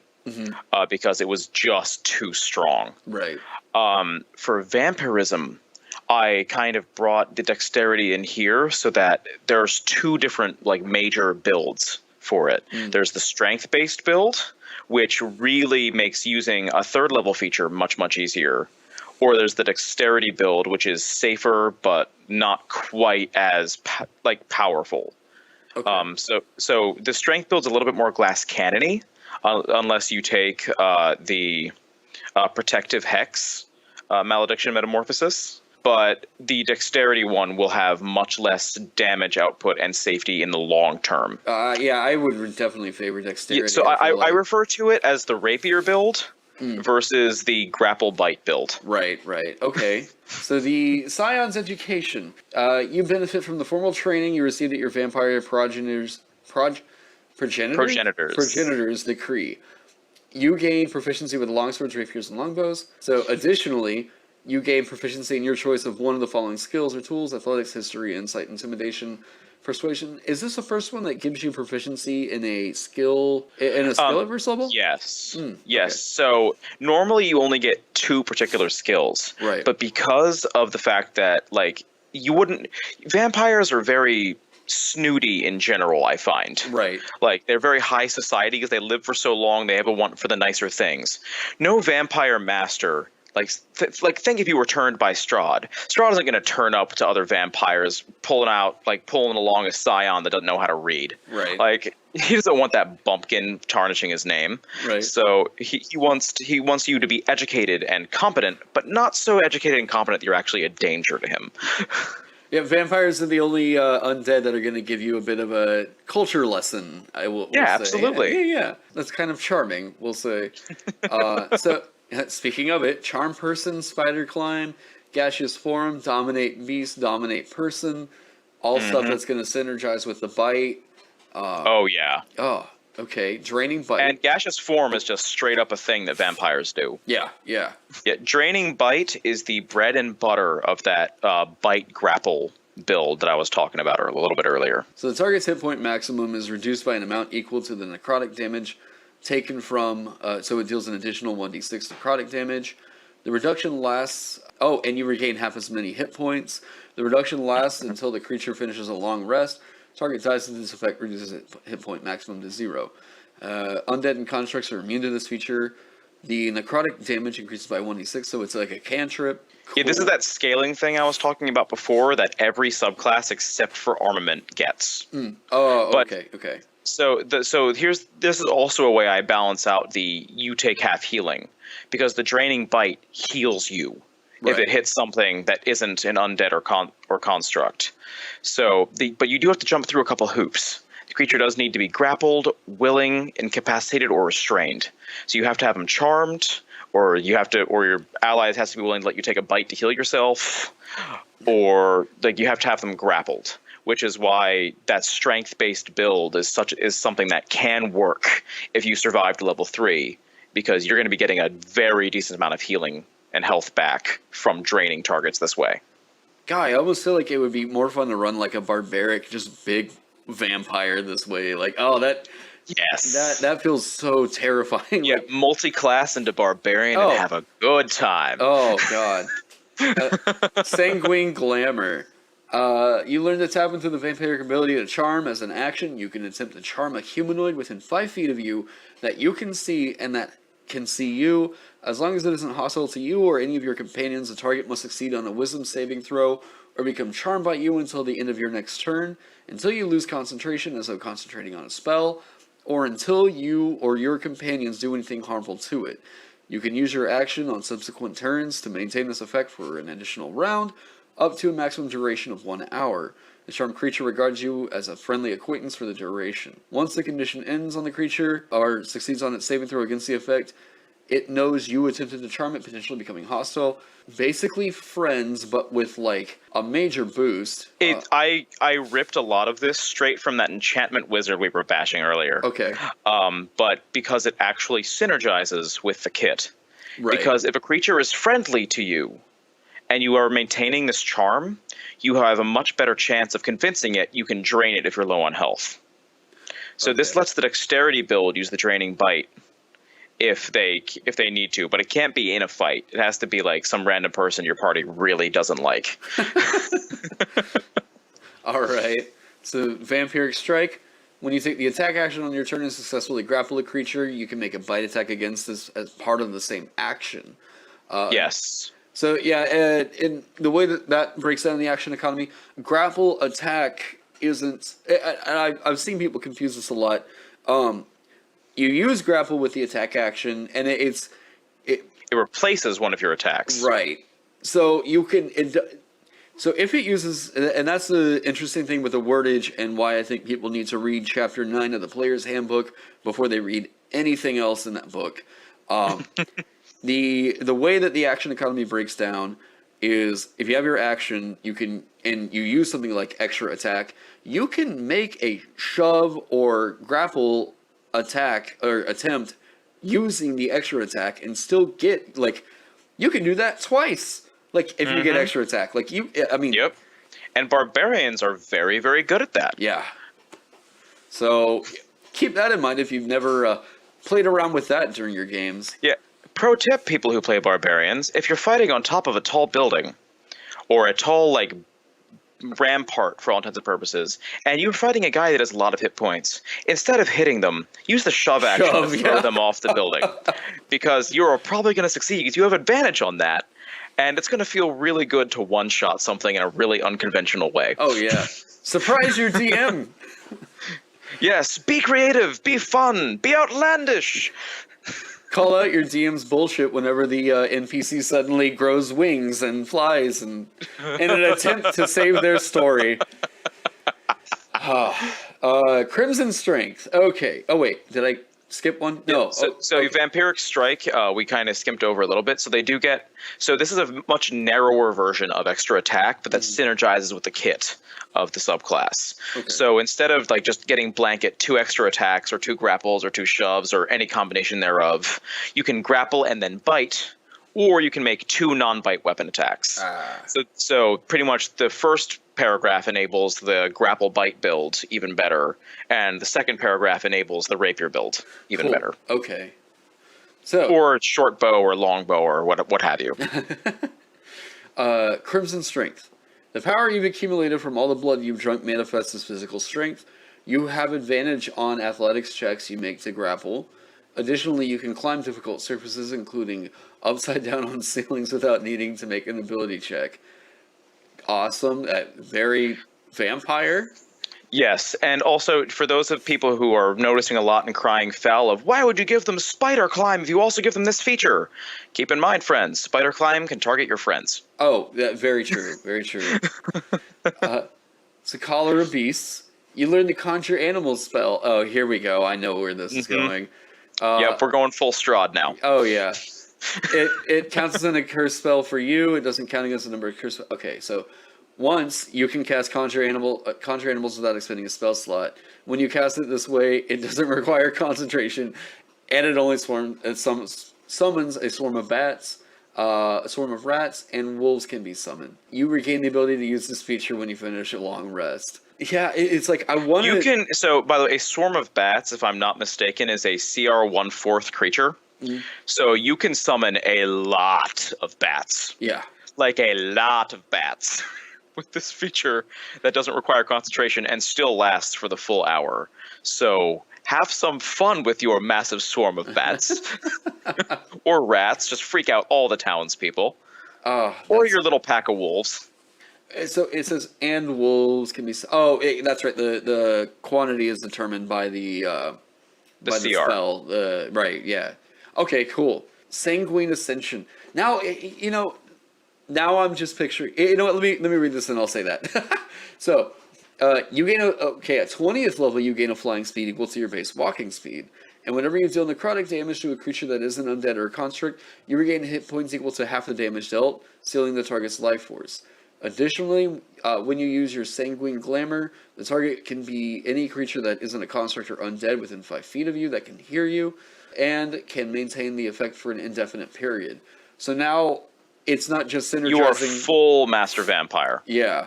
And it's not just synergizing with the necrotic damage from the Draining Bite. Now it's whenever you deal necrotic damage, so that's from spellcasting, magic weapons you might pick up. Yep. Any way you can think of dealing necrotic damage. But here's the other thing. When you have Draining Bite, that only heals you normally for half the hit points that were necrotic. Mm-hmm. Sanguine Ascension makes it so you're gaining all of the hit points you drain. You regain hit points equal to half the damage dealt? So, Draining Bite, normally, the target's hit point maximum is reduced by an amount equal to the necrotic damage taken this way, and you regain half that many hit points. Okay. But now Sanguine Ascension, you also regain half of whatever necrotic damage you deal, meaning you're gaining the full bore back of the necrotic bite's necrotic. Maybe I'm just not seeing how the math on that. Well, so the Draining Bite already gives you half the necrotic. Then the Sanguine Ascension gives you the other half of the necrotic from the bite. So the half and half is the whole. Okay. So Draining Bite is half of the hit point maximum reduced. Yes. Okay, so that's so now clever. So now you are taking the full amount of that hit point reduction and adding it to your own health. So you are really, really tanky if you stuck with the strength grapple, the grapple bite build of vampirism for the whole time. I wouldn't want to go Strahd. I'd want to go straight up Dracula, like Castlevania Dracula here. Oh yeah, I mean you don't get the fire stuff, but you get a lot of other things. I mean, I was gonna say multi-class till you get third level spells, but you're level 20, so unless you're down those epic levels. Wrapping this whole thing up in a nice little neat package here. I love what this brings to the table. I think that what you've got here is a horror archetype that has been sorely missed. Usually we can see stuff like, you look at like the Magus. There was kind of a precedent set for that in tabletop role playing through Pathfinder. They had a Magus back in their previous edition. Look at something like the Alchemist. Pathfinder's got their Alchemist. Look at a lot of these character archetypes that are missing that people have made stuff for, and it's like, it seems like they're trying to bring something that they're missing from an old edition. Mm-hmm. This feels like something that completely unique, and thank you so much. Oh yeah, this is really interesting stuff here, and I like the idea of we'll talk about the stat block thing. I would love to write some stat blocks for this because I think I would love that. That could make for some really fun and honestly compelling villains. Because they have that tragedy inbuilt. Like how they got the curse in the first place is such like a beautiful building block for any backstory. Yeah, I totally recommend this class. I dig it. It's going to be welcome for any of my tables. Really, really dig this Accursed class. And Great job. Yeah, you and Thank you. any who all worked on this? So it's you. You've said Nathaniel. This was primarily I did all the design, writing, playtesting, and then Nathaniel did the phenomenal, just graphic design, because I even asked him to go beyond his normal bounds, and he does these really nice tan pages that look a lot like the player's handbook. Yeah. I wanted him to infuse a creepier feel, so he used this interesting almost slate gray and this purple that just really complements the creepy flavor of the class. But getting back to something you said a little bit earlier about how this is a totally unique kind of new element, that's very much what I try to do with Outlandish Venture Productions. The Outlandish label is kind of more of a design lifestyle and design opus than it is anything else, because my mission statement with this is to give people what they want in a way they never knew they wanted it. And that's why the Sculptor is a weird version of the Spellblade. Oh, right. That's why the Justiciar is, it's a magical lawyer / cop, but it's also really intense with magical area of effect, especially control elements and all this other stuff. I always want to infuse this extreme experimental quality to both the lore and the mechanics with any of my works. I don't want people to see it coming, right, in the particular way it's presented. Job well done here. I'll say that much. You have anything coming up that you want to promote? I know that you talked about the complete Arcanist handbook that you and Ben are working on. Yes, I'm really excited for that. I'm not sure when that's going to release. I think we're aiming for by the end of the year, but we're both very busy people. He's doing a lot of other collaborations right now. Yeah. And one of the things that I just dropped is a playable race that's called the Ratter. Basically, they are rat folk who only live 20 years. So they're all about. So their culture is extremely impatient, and they have really high metabolism. So they're constantly hungry, but they have really intense loyalty. They're very intelligent, and I think they're a really fun race. I'm also working right now on an Oblex-inspired playable race. Oh, I saw that on Twitter, yeah. Yeah, that I'm referring to as the Amalgam. Basically, the answer to the question, so, an Oblex creates one singular Oblex spawn when it eats one too many memories. So what happens if it eats a whole bunch at once? And just spits them all out into a single Oblex thing. And I'm having a lot of fun with doing tons upon tons of randomized tables that will make no amalgam even remotely the same. That sounds like such a existential character. Yes, because it has all these ideas of body dysphoria, right, and all these issues of who am I really? What am I really? Yeah. What do I should I actually be looking like? That I think will resonate with a lot of people I've had the honor and pleasure of connecting with on Twitter. So I'm really excited for that. I'm planning to get a sensitivity reader just to make sure that all the themes are hitting the right way and nothing is coming across as stereotyped and caricatured. Right. I want to make sure it's all very authentic, but that's very early along in the process. And I'm just working on other collabs that I'm not sure I can talk about right now. Hey, yeah, I won't pressure, but well, hey. But yeah, I always love to collab, so if you're looking for somebody that's just friendly and that just wants to work and make everybody's ideas better and just infuse that experimental element, hit me up. I'd love to work with you. Yeah, that's one of the things I really do like about this community, and also as a musician working here in town, I share a lot with the music scene. Everyone's trying to make everyone else's stuff really cool. Especially in the creators circles, I'm seeing everybody trying to promote each other, everybody trying to buy each other's stuff, everybody just trying to make things happen for everyone else. Do you need an illustrator? Yeah. They can get you in contact with a guy that's willing to work with your budget. Do you need a layout guy? They can give you Nathaniel. He's just... You're not wrong. He's so good at what he does. Yeah.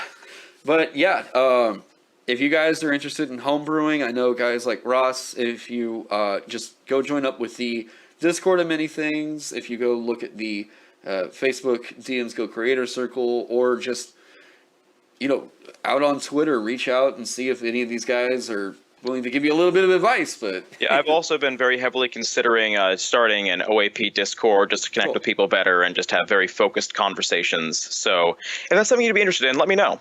Cool. Well, all right, Ross. Hey, thank you so much. The Accursed class. Well, hey, thanks for being here. I really appreciate it. Thanks so much for having me and for dealing with all of my tangents.